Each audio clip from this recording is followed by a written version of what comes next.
శరీరము శుచిగా ఉంటుంది, ఎప్పుడూ కూడా నిత్య శుచిగా ఉంటాడు. శంకరుల వారిని పూజిస్తే మోక్షం కలుగుతుంది, పాపనాశనం కూడా కలుగుతుంది శంకరుణ్ణి పూజిస్తే. అంతేకాకుండా ఉత్తమమైనటువంటి ఐశ్వర్యం వస్తుంది. ఐశ్వర్యం శివ పూజన.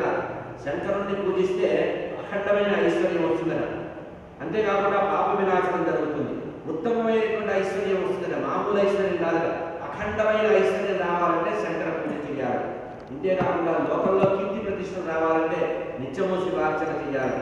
తత్వజ్ఞానం కలగాలంటే శివార్చన చేయాలట. అగ్నిదేవుడిని పూజిస్తే చక్కటి బుద్ధి వికాసం కలుగుతుందట. అగ్నిదేవుడిని ఆరాధిస్తే బుద్ధి వికాసం కలుగుతుంది. ఇంకో గొప్ప కథ చెప్పారు. అగ్నిదేవుడిని ఉపాసిస్తేట శరీరం వెళ్ళిపోయేటప్పుడు జ్ఞానం ఉంటుందిట. మామూలుగా ప్రాణం పోయేటప్పుడు మనకు తెలియదు కదా, ఏం జరుగుతుందో తెలియకుండా వెళ్ళిపోతాం మనం. కానీ ఎవరైతే నిత్యము అగ్ని కార్యం చేస్తారో, అగ్నిహోత్రాన్ని అర్చిస్తారో, ఎవరైతే అగ్నిదేవుడిని పూజిస్తారో వారికి శరీరం వదిలే సమయంలో, మరణ సమయంలో జ్ఞానం వస్తుంది, స్మృతి వస్తుంది. అంటే స్మృతి పోవడమే కదా, శరీరం పోవడం అంటే స్మృతి పోవడమే. కానీ అగ్నిదేవుడిని ఉపాసించడం వల్ల మరణకాలంలో సమబుద్ధి కలుగుతుంది, స్మృతి వస్తుందట. అంటే శరీరం వదిలిపెట్టేటప్పుడు నేను శరీరాన్ని వదిలిపెడుతున్నాను, ఈ పాంచభౌతికమైన శరీరము నేను గత జన్మల్లో చేసినటువంటి సుకృత దుష్కృతాల వల్ల ఇట్లా చేశాను, నాకు భవిష్యత్తులో ఈ రకమైన జన్మ వస్తుందనేటువంటి స్మృతి కూడా అగ్ని ఉపాసన వల్ల వస్తుందట. కనుక ధనధాన్యాలు కలగడానికి దుర్గాదేవిని కూడా పూజిస్తే, దుర్గాదేవిని పూజించిన వారికి హరిభక్తి వస్తుందట. విష్ణుభక్తి బాగా రావాలంటే దుర్గాదేవిని అర్చించాలట. మన వాళ్ళు చూడండి, బయట ప్రపంచంలో ప్రచారం అయ్యేదంతా కూడా మూర్ఖత్వమే. శివద్వేషము, గణపతి ద్వేషము, అమ్మవారిని ద్వేషించడం. మనం నవరాత్రులు చేసి శరన్నవరాత్రులు చేస్తుంటే అష్టలక్ష్మి పూజలు చేస్తారు. అంటే ఏమిటి? దుర్గాదేవిని స్మరించకూడదని. కానీ శరదృతువులో శారదాదేవిని పూజించమని. దాని పేరే శరదృతువు కదా. శరన్నవరాత్రుల సందర్భంలో శారదా ఉత్సవం చేయాలి. దాన్ని పర్యాయ ఇంకో రకంగా చేసేటువంటి పద్ధతి ఉంది. కానీ ఇక్కడ ఈ 6 ప్రధాన దేవతల్ని అర్చించాలని ఎవరు చెప్తున్నారు? ఈ మాట వైకుంఠ నారాయణుడు చెప్తున్నారు. విపరీతం త్రిగతావేషం పూజనం విన. ఇంకోటి చెప్తున్నారు, నా మాట వినకుండా ఎవరైతే దీనికి వ్యతిరేకంగా ఎవరైనా పూజ చేసినట్లయితే వాడు భగవంతుడి చేత దూషించబడతాడు, భగవంతుడి చేత శపించబడతాడు. కనుక ఈ 6 ప్రధాన దేవతల్ని భగవంతుడు సృష్టించాడు. గణపతి మొదలైనటువంటి 6 దేవతల్ని పూజించకపోతే విపరీత ఫలితాలు వస్తాయి అంటున్నాడు. కేవలం పూజించకపోతే పాపం వస్తుందల్లా, విపరీత ఫలితాలు వస్తాయట. అంటే మంచి జరగకపోగా చెడు జరుగుతుంది. కనుక 6 ప్రధాన దేవతల్ని, అందుకనే మనం పూజ ప్రారంభించేటప్పుడు రకరకాల లక్ష్మీనారాయణ బ్రహ్మ, వాణి హిరణ్య బ్రహ్మ అని కొన్ని స్మరణలు చేస్తారు చూసారా. ప్రధానంగా 6 దేవతల్ని పూజించకపోతే విపరీత ఫలితాలు వస్తాయి అని ఇంకొక మాట చెప్తున్నారు. ఏతే శశ్వద్దిన ఆవిర్భావతి భో. ప్రతి కల్పంలో కూడా గణపతి ఉదయిస్తారట. ప్రతి కల్పంలో గణపతితో పాటు ఈ 5 కూడా వస్తారట. ప్రతి కల్పంలో ఈ 6 ఉంటారు.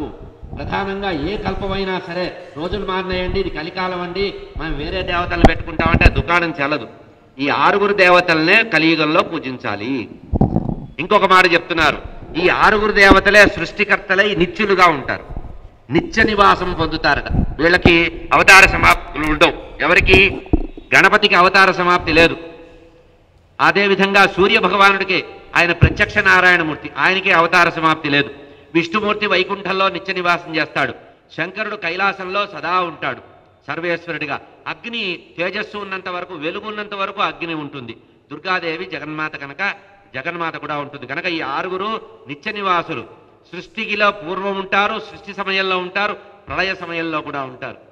వీళ్ళకి జనన మరణాలు లేవు. వీళ్ళు పుట్టడం అనేది ఏదో మన లాంఛనాగా వినాయక చవితి శివరాత్రి అని చేస్తాం, కానీ యథార్థంగా వీళ్ళు ఎప్పుడూ ఉండేవాళ్లే. వీళ్ళందరినీ ఎవరిని నియమించారయ్యా అంటే గోలోకవాసి అయినటువంటి కృష్ణ పరమాత్మ వీళ్ళని నియమించారు అని ఈ విధంగా నారాయణమూర్తి చెప్తున్నారు. హరే రాజ్ఞాం సముదాయ.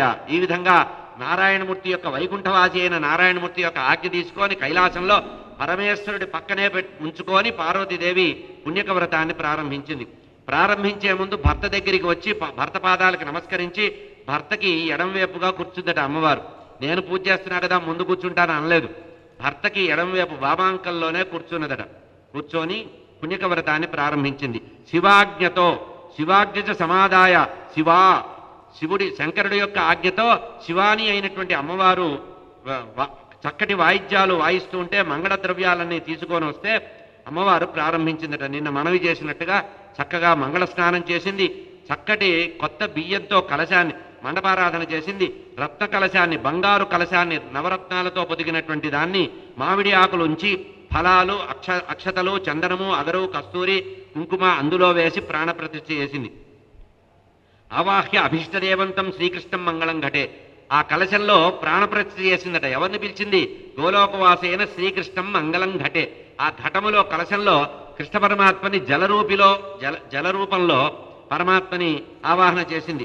మనం ఏ కార్యక్రమం చేసినా మనం ఏదో ఫోటోలు పెట్టుకుంటాము, విగ్రహాలు పెట్టుకుంటాం, కానీ కలశంలోనే పరమాత్మ ఉంటాడు. కలశ స్థాపన అంటారు. అందుకనే ఆ కలశ ఉద్వాసన చేసేటప్పుడు కూడా అందులోంచి పరమాత్మని మళ్ళీ బయటికి పంపిస్తాం. కనుక ఆవాహ్య దేవి అభీష్ట దేవత అయినటువంటి పుణ్యక వ్రతానికి ప్రధానమైనటువంటి దేవత అయినటువంటి ఆ కృష్ణ పరమాత్మ, గోలోకవాసి అయిన కృష్ణ పరమాత్మని మంగళ ద్రవ్యాలతో ఆవాహన చేసి ప్రాణప్రతిష్ఠ చేసిందట. ఆ తర్వాత షోడశ ఉపచారాలు చేసింది. పుణ్యక వ్రతం చేయడానికి అందరూ కూడా ఆజ్ఞ ఇచ్చారట. దత్వా ద్రవ్యాన్ని సర్వాణి వేదమంత్రాన్ని శాసతి హోమం చకార. ఈ విధంగా పుణ్యక వ్రతంలో దానం చేయదగినటువంటి వస్తువులన్నీ దానం చేసిందట. ఎన్ని వస్తువులు దానం చేయాలో ప్రతి దానాన్ని కూడా వేద మంత్రపూర్వకంగా దానం చేసిందట. మంత్రపూర్వకంగా దానం చేసి తిలలు, నెయ్యి ఇచ్చిందట. 3 లక్షల గోవుల్ని దానం చేసిందట పార్వతీదేవి. ఈ పుణ్యక వ్రత సందర్భంలో అతిథుల్ని గౌరవించిందట. వచ్చిన వాళ్ళందరినీ కూడా, బ్రాహ్మణులందరికీ కూడా సొంతగా వడ్డించి అన్నపూర్ణాదేవి రూపంలో, అప్పటిదాకా దుర్గాదేవి ఆమె అన్నపూర్ణాదేవిగా మారి ఆమె భోజనం పెట్టిందట వచ్చిన వాళ్ళందరికీ. ఇట్లా 1 సంవత్సర కాలం నిత్యము కృష్ణ పరమాత్మ యొక్క ఆరాధనతో, నిత్యము కలశంలో ఉండేటువంటి కృష్ణ పరమాత్మ, గోలోకవాసి అయిన కృష్ణ పరమాత్మని పూజించిందట.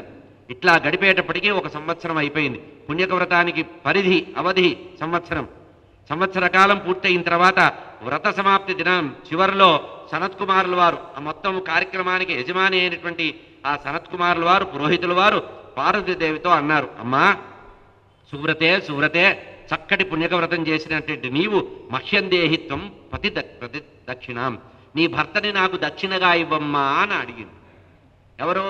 ఈ సనత్కుమారుల వారు అడిగారు, నీ భర్తని పుణ్యక వ్రతంలో నాకు వాయనంగా, దానంగా ఇవ్వు. ఎందుకంటే ఈ వ్రతము పూర్తి కావాలంటే ఇది జరగాలి, ఇది పూర్ణాహుతి. ఇది తద్వచనం శృత్వా విలప్య సురసుందరి. పరమేశ్వరుడు పార్వతీదేవికి పుణ్యక వ్రతం చెప్పేటప్పుడు చివరి విషయం చెప్పలా, అన్నీ చెప్పాడు కానీ చివరి ఘట్టం చెప్పలా. సంవత్సర కాలం కాదు కృష్ణ పరమాత్మని కనుక ఆరాధించినట్లయితే, వివిధ దానాలు చేసినట్లయితే నీకు కృష్ణ పరమాత్మే సంతానంగా వస్తారన్నారు. వివిధ దానాలు అన్నారు, మొదలైనవి ఎట్సెట్రా అని చెప్తారే, అట్లా ఇత్యాదయ అని చెప్పాడు కానీ భర్తని దానం చేయమని చెప్పలా. ఈ ఒక్కసారి సనత్కుమారుల వారు ఈ మాట చెప్పేటప్పుడే అమ్మవారికి నోరు ఎండిపోయింది, మూర్ఛ వచ్చేసింది. భర్తని దానం చేయమంటాడేమిటి, అసలు భర్త ఉంటేనే కదా పిల్లల యొక్క అవసరం అని వెంటనే ఆమె చాలా బాధపడి, ఇది తత్వజనం శృత్వా విలప్య సురసుందరి. దేవతలకంతా దేవమాత అయినటువంటి ఆ పార్వతీదేవి మూర్ఛపోయి ప్రార్థిస్తోంది. కొంచెం సేపు తర్వాత లేచి మూర్ఛ నుంచి తేరుకుందట.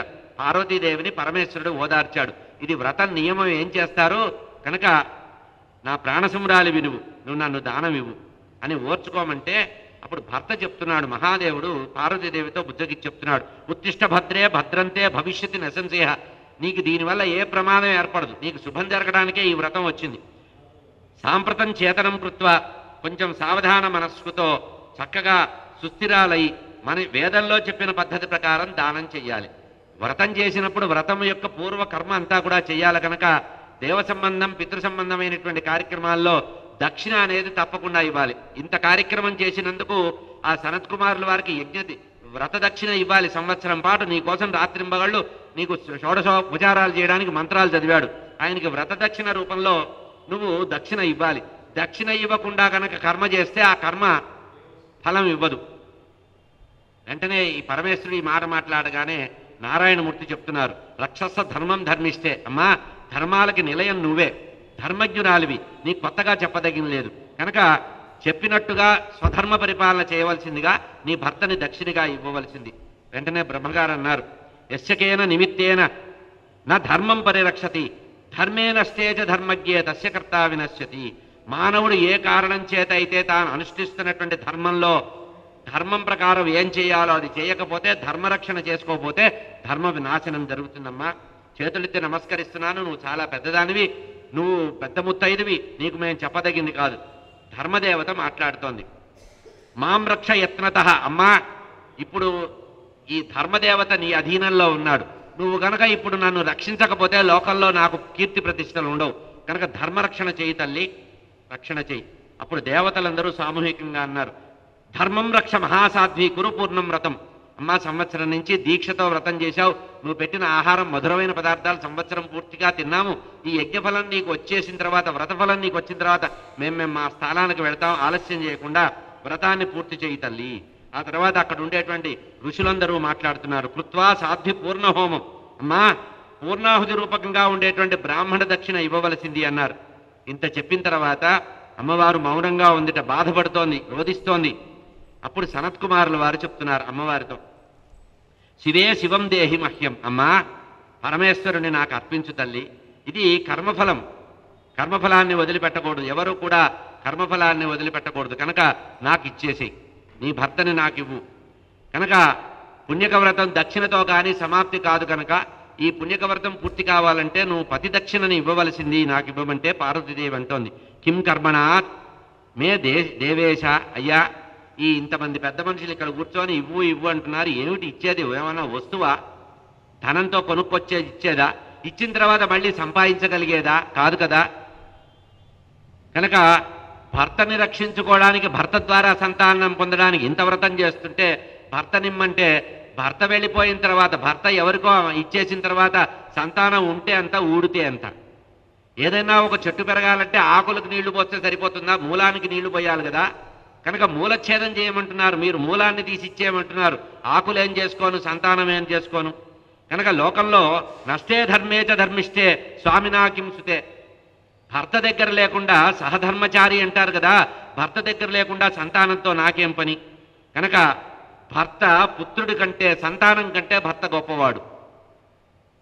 కనుక ధర్మము నశించకుండా ఉండాలి, నా భర్తే నాకు ధర్మము, భర్త కంటే లోకంలో గొప్ప ధర్మమే లేదు అని ఈ విధంగా వాదిస్తే ధర్మదేవత చెప్తున్నారు, అమ్మా, భర్తని భార్య, భార్యని భర్త మాత్రమే దానం ఇవ్వగలరు, ఇంకోళ్ళు ఇవ్వలేరు. కనుక ఇది లోకంలో చెప్పిందే, శాస్త్రంలో చెప్పిన మాటే చెప్తున్నామంటే పార్వతీదేవి అంటోంది, పితా దదాతి జామాత్రే. ఏమిటయ్యా మీరు కొత్త విషయం చెప్తున్నారు? మేము పెద్దవాళ్ళ ద్వారా చదువుకున్నప్పుడు నన్ను కన్యాదానం చేశాడు మా తండ్రి. కూతుర్ని మాత్రమే దానం చేస్తారు కానీ భర్తని భార్య దానం చేస్తున్నట్టు శాస్త్రంలో ఎక్కడా వినలేదు. పితా దదాతి జామాత్రే, అల్లుడికి కూతుర్ని తండ్రి దానం చేస్తాడు కదా. గృహ్ణాతు తత్సుతాం, తన కూతుర్ని కన్యాదానం చేయడం విన్నాం కానీ భర్తృదానం చేయడం ఎక్కడా వినలేదండి. అయినా భార్యను భర్త, భర్తను భార్య విడిచిపెట్టి ఉండకూడదని శాస్త్రం చెప్తోంది. అంటే అప్పుడు దేవతలు చెప్తున్నారు, బుద్ధి స్వరూప దుర్గేత్వం. అమ్మా, నీకు శాస్త్రాలు, నీతులు, ధర్మాలు చెప్పేంత గొప్పవాళ్ళం కాదు, కానీ ఇది పుణ్యక వ్రతం అని ఉంది. వేదాల్లో కూడా పుణ్యక వ్రతానికి చెప్పిన సిద్ధాంతం ఏంటంటే భర్తని దానం చేస్తే కానీ వ్రతం పూర్తి కాదని. అప్పుడు పార్వతీదేవి అంటోంది, కేవలం వేదమాశ్రిత్య కరోతి వినిర్ణయ. కేవలం వేదాన్ని ఆశ్రయించి వేదం చెప్పింది కదా అని చెప్తే ఎట్లానయ్యా? లోకంలో సంప్రదాయము, సనాతనమైనటువంటి ధర్మం ఒకటి ఉంది కదా, మా ఆచారం ఇట్లా ఉందంటారు కదా, మా ఇంటి ఆచారం, మా దేశాచారం, మా ప్రాంతాచారం, మా భాషాచారం అంటారు కదా.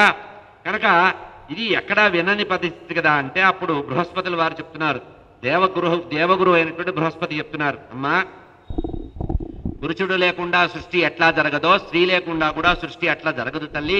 కనుక కృష్ణ పరమాత్మ, గోలోకవాసి అయిన కృష్ణ పరమాత్మ సృష్టికి కారణం కనుక ధర్మానికి విరుద్ధం లేదు. ఇప్పుడు కృష్ణ పరమాత్మ ప్రీతి కోసమే సర్వజీవులకి ఆశ్రయభూతుడు, సర్వ సృష్టికి ఆధారమైనటువంటి గోలోక నివాసి అయిన కృష్ణ పరమాత్మ ప్రీత్యర్థమే దానం చేస్తున్నాం. కనుక నీ భర్తకి గోలోకమైన కృష్ణ పరమాత్మకి భేదం లేదు, పతియే ప్రత్యక్ష దైవం అన్నారు కదా. కనుక నువ్వు కృష్ణ పరమాత్మగానే భావన చెయ్యి. అంటే పార్వతీదేవి అంటోంది, చరాచర సృష్టి అంతటి కూడా కారణమైనటువంటి కృష్ణ పరమాత్మ యొక్క అంశస్వరూపుడే ఈ పురుషుడు. కనుక ప్రకృతి కంటే శ్రేష్ఠురాలు, ప్రకృతి కంటే ఇతరం కానటువంటి నేను పార్వతీదేవిని. ఏతస్మిన్ అంతరే, ఇట్లా పరస్పరం వాదం జరుగుతుంటే ఏతస్మిన్ అంతరే దేవ మునయస్తత్ర సంసిధ, ఇట్లా మాట్లాడుకుంటూ ఉంటే వనమాలను ధరించి 2 భుజాలతో ఒక దివ్యమైనటువంటి పురుషుడు అక్కడికి వచ్చాట. ఆకాశం నుంచి రత్నమయమైనటువంటి కిరీటాన్ని ధరించి అద్భుతమైనటువంటి ఒక రథం వచ్చిందట, వెలుగుల జిమ్ముతో వచ్చిందట. అందులో పరమాత్మ నారాయణమూర్తి గోలోకవాసి అయిన కృష్ణ పరమాత్మ ఆ సభాభవనం కైలాసంలో సభాభవనంలోకి వచ్చారు. వచ్చిన ఆయన ఎవరు? గోలోకవాసి అయిన కృష్ణ పరమాత్మే. ఆ వచ్చి ఆయన మాట్లాడుతున్నారు. సహబుద్ధ్యా బుద్ధిమంతో నవక్తుచరాం. వచ్చి అక్కడ ఉండేటువంటి వాళ్ళందరితో మాట్లాడుతున్నారు. ఈ అమ్మవారు దుర్గాదేవి అంటే ఎవరు అనుకుంటున్నారు? నా వల్ల, నా మనసు నుంచి వచ్చినటువంటి సృష్టి ఈమె. ఈమె లేకపోతే శక్తి లేదు. ప్రపంచం మొత్తానికి దుర్గాదేవే శక్తిమంతురాలు కనుక ఈమె యొక్క సహాయంతోనే నేను సృష్టి చేస్తూ ఉంటా, వ్యవహారం చేస్తూ ఉంటా, ప్రళయకాలంలో చూస్తూ ఉంటా. కనుక లోకంలో పార్వతీదేవి స్వయంగా ఈ వ్రతాన్నంతా చేసింది. ఈ వ్రత సమాప్తి కూడా ఆమె చెయ్యాలి అని చెప్పి, లోకంలో ప్రయోజనం లేని పని ఎవడూ చేయడు, పుణ్యక వ్రతంలో కూడా ప్రయోజనం ఒకటి ఉంది కనుక ఈ కల్పంలో ఈ వ్రతం అనేది చాలా గొప్పది. ఇది ఎప్పుడు పద్మకల్పంలో చెప్పిన మాట అండి. కనుక ఇప్పుడు ఈ కల్పంలో చెప్పారు కదా అని చెప్పి ప్రతి వాళ్ళు బేరానికి పెట్టకూడదు. ఇది పద్మకల్పంలో పుణ్యక వ్రతంగా చెప్పినటువంటి విషయం. గోలోకవాసి అయిన కృష్ణ పరమాత్మ అందరూ వింటూ ఉండగా చెప్తున్నారు. మట్టి లేకుండా కుండ ఎట్లా తయారవదో, బంగారం మూలం లేకుండా ఆభరణాలు ఎట్లా తయారవో, అట్లాగే శక్తి లేకుండా సర్వము ప్రపంచంలో ఏదీ చేయలేము. మూల ప్రకృతి ఈమె కనుక ఈమె ప్రధాన దేవత. అయితే అహం గోకులనాథశ్చ వైకుంఠే ఇతరం, నేను గోకులంలో నివసించేటువంటి కృష్ణుణ్ణి. ఈ రూపాన్ని భావన చేస్తూ అమ్మవారు పుణ్యకవ్రతం చేసింది కనుక ఆ పుణ్యకవ్రతం యొక్క ఫలితాన్ని ఇవ్వడానికి నేను ఇప్పుడు వచ్చాను. జీవులందరూ కూడా నన్ను ఏ రూపంలో భావన చేస్తే ఆ రూపంలో నేను దర్శనమిస్తాను. వ్రతం పూర్ణం కురు శివే కనుక పార్వతీదేవి అందరూ చూస్తూ ఉండగా వ్రతాన్ని పూర్తి చేయమ్మా. విష్ణుదేహ యథాగావో విష్ణుదేహస్తథా, భర్తని దానం చేయమన్నా కదా అని చెప్పి వెళ్ళిపోతాడని అనుకోవద్దు. పరమాత్మ యొక్క స్వరూపమే గోవుట, విష్ణు స్వరూపం. ఆవు విష్ణు స్వరూపంట, ఆ విష్ణువు శివస్వరూపం కనుక ఇప్పుడు భర్తని నువ్వు దానం చేసేయి. ఆ దానానికి ప్రతిగా 1,00,000 గోవుల్ని దానం చేసేయి. 1,00,000 గోవుల్ని ఇచ్చేసి నీ భర్తను నువ్వు తిరిగి పొందు. కానీ మంత్రపూర్వకంగా పుణ్యక వ్రతంలో భర్తని దానం చేయవలసిందే. విష్ణుదేవో యథాగావో విష్ణుదేహ సదాశివ, గోవుల యొక్క శరీరంలో విష్ణుమూర్తి ఉంటాడు. విష్ణుమూర్తే గోరూపంలో ఉంటాడు. ఆ విష్ణుమూర్తే శివరూపంలో ఉంటాడు కనుక శివాయ విష్ణు రూపాయ భేదం లేదు కనుక ద్విజాయదత్వ గోమూల్యం, ఈ పరమేశ్వరుడికి సరిపోయేటువంటి మూల్యాన్ని గృహాణ స్వామినం శుభే. యజ్ఞపత్రి అయినటువంటి అతనికి సనత్కుమారుల వారికి అతనికి యజ్ఞరూపకంగా దక్షిణ రూపకంగా నువ్వు ఇచ్చేయి. యజ్ఞపత్నిని దక్షిణ అంటారు. యజ్ఞం చేసినప్పుడు యజ్ఞపత్ని దక్షిణగా ఉంటుందట కనుక దక్షిణ రూపంలో ఇచ్చేసి తగిన మూల్యం చెల్లించి నువ్వు ఇచ్చేయి. గోవులు విష్ణుమూర్తి దేహంలో ఉంటాయి కనుక గోవుల దేహంలో విష్ణుమూర్తి ఉంటాడు కనుక శివుడు విష్ణువు భేదం లేదు కనుక గోమూల్యాన్ని బ్రాహ్మణుడికిచ్చి నీ భర్తని తిరిగి పొందవచ్చు. యజమాని యజ్ఞకర్మ చేయకుండా తప్పకూడదు. యజ్ఞంలో విధానం చెప్పారు కనుక ఈ రకంగా చెయ్యమని చెప్తే ఆయన చెప్పి అంతర్ధానమయ్యారట. గోలోకవాసి అయిన కృష్ణ పరమాత్మ ఈ రకంగా పార్వతీదేవితో అందరూ వింటూ ఉండగా చెప్పి అంతర్ధానమయ్యారు. కృత్వా శివ పూర్ణహోమం సా శివం దక్షిణాదదౌ. ఈ విధంగా గోలోకవాసి అయిన కృష్ణ పరమాత్మ చెప్పినట్లుగా చెప్పిన పద్ధతి ప్రకారం ఆ అమ్మవారు వెంటనే ఆ శివ అంటే అమ్మవారు పరమేశ్వరుణ్ణి సనత్కుమారుల వారికి దానం ఇచ్చింది. మంత్రపూర్వకంగా వేదమంత్రాలతో దానం ఇచ్చేసింది. బ్రహ్మదేవుడి యొక్క కుమారుడు సనత్కుమారుల వారు చాలా ప్రేమతో ఆ ఇచ్చినటువంటి దక్షిణని స్వీకరించారు. సనత్కుమారుల వారు వెంటనే స్వీకరించారట. పార్వతీదేవి దానం ఇచ్చిన తర్వాత ఆ సనత్కుమారుల వారిని ప్రార్థిస్తోంది. గోమూల్యం మత్పతి సమితం వేదే నిరూపితం. స్వామి, ఓ సనత్కుమార, నా భర్తని నీకు దానంగా ఇచ్చా కదా, నా భర్తతో సమానమైనటువంటి గోవుల్ని 1,00,000 గోవుల్ని నీకు ఇస్తా, నా భర్తని నాకు దయచేయవయ్యా, నీకు పుణ్యం ఉంటుంది. ఎందుకంటే ఇప్పుడు ఈ శరీరంలో ఆత్మ లేదు, పాంచభౌతిక శరీరంగా నేనున్నా, కానీ నా ఆత్మ నీ దగ్గర ఉంది. నా ఆత్మను నాకు తిరిగివు. నువ్వు 1,00,00,000 గోవులు కావాలా, 2 కోట్ల గోవులు కావాలా, ఇచ్చేస్తా అంటే సనత్కుమారుల వారు అంటున్నారు, ఏమ్మా ఏం మాట్లాడుతున్నావు? గవాం లక్షేణ తే దేవి ఫల్గుణాకిం ప్రయోజనం. నాకు అమూల్యమైన ఒక రత్నాన్ని ఇచ్చేసి చేతికి ఇప్పుడు ఈ రత్నం తీసుకుంటాను, దానం ఇస్తానంటావు. 1,00,000 గోవులు కాదు, 10 లక్షల గోవులైనా కూడా నువ్వు ఇచ్చిన దానం రూపంలో ఇచ్చినటువంటి మహేశ్వరుడితో సమానం లేదు. ప్రయోజనరహితమైనటువంటి ఇతర దానాల వల్ల నాకేమిటి? కర్మల చేత కర్మలు నాశనం కావు. కనుక ఒకసారి దానం ఇవ్వడమే నీ హక్కు. తీసుకున్న తర్వాత ఏం చెయ్యాలనేది నా ఇష్టం, నా అధీనంలో, నాకు మంత్రపూర్వకంగా సర్వ అధికారాలతో నాకు దానం చేశావు కనుక ఈ ఇచ్చిన దానాన్ని నా ఇష్టం వచ్చిన చోట నేను వాడుకుంటాను. కనుక ఇప్పుడు అందరూ చూస్తూ ఉండగా, సమస్తమైనటువంటి దేవతలు చూస్తూ ఉండగా, ఈ శంకరుణ్ణి దిగంబరుణ్ణి చేసి, ఆయన దిగంబరాయ విద్మహే కదా, దిగంబరుణ్ణి చేసి పిల్లలు, పెద్దవాళ్ళు, మగవాళ్ళు, ఆడవాళ్ళు అందరూ చూస్తూ నవ్వుతూ ఉండేటట్టుగా ముల్లోకాలు తిప్పి తీసుకొస్తా, చూస్తూ ఉండు. నువ్వు నాకు దానం ఇచ్చావుగా. ఇత్యుక్త్వా బ్రహ్మణపుత్రో గ్రహీత్వా శంకరం మునే. ఈ విధంగా శంకర్ల వారిని చేయి పట్టుకున్నట్ట సనత్ కుమారులు హక్కుదారు కదా, యజమానిగా ఉండి చేయి పట్టుకొని ఆయన్ని తీసుకెళ్తున్నట్ట. పార్వతీదేవి గుండెలు బాదుకొని బాధపడుతోంది. ఏతస్మిన్ అంతరే దేవా పార్వతీ సహితస్తథ సద్యో దదృశు ఆకారే తేజసాం నికరమ్ర.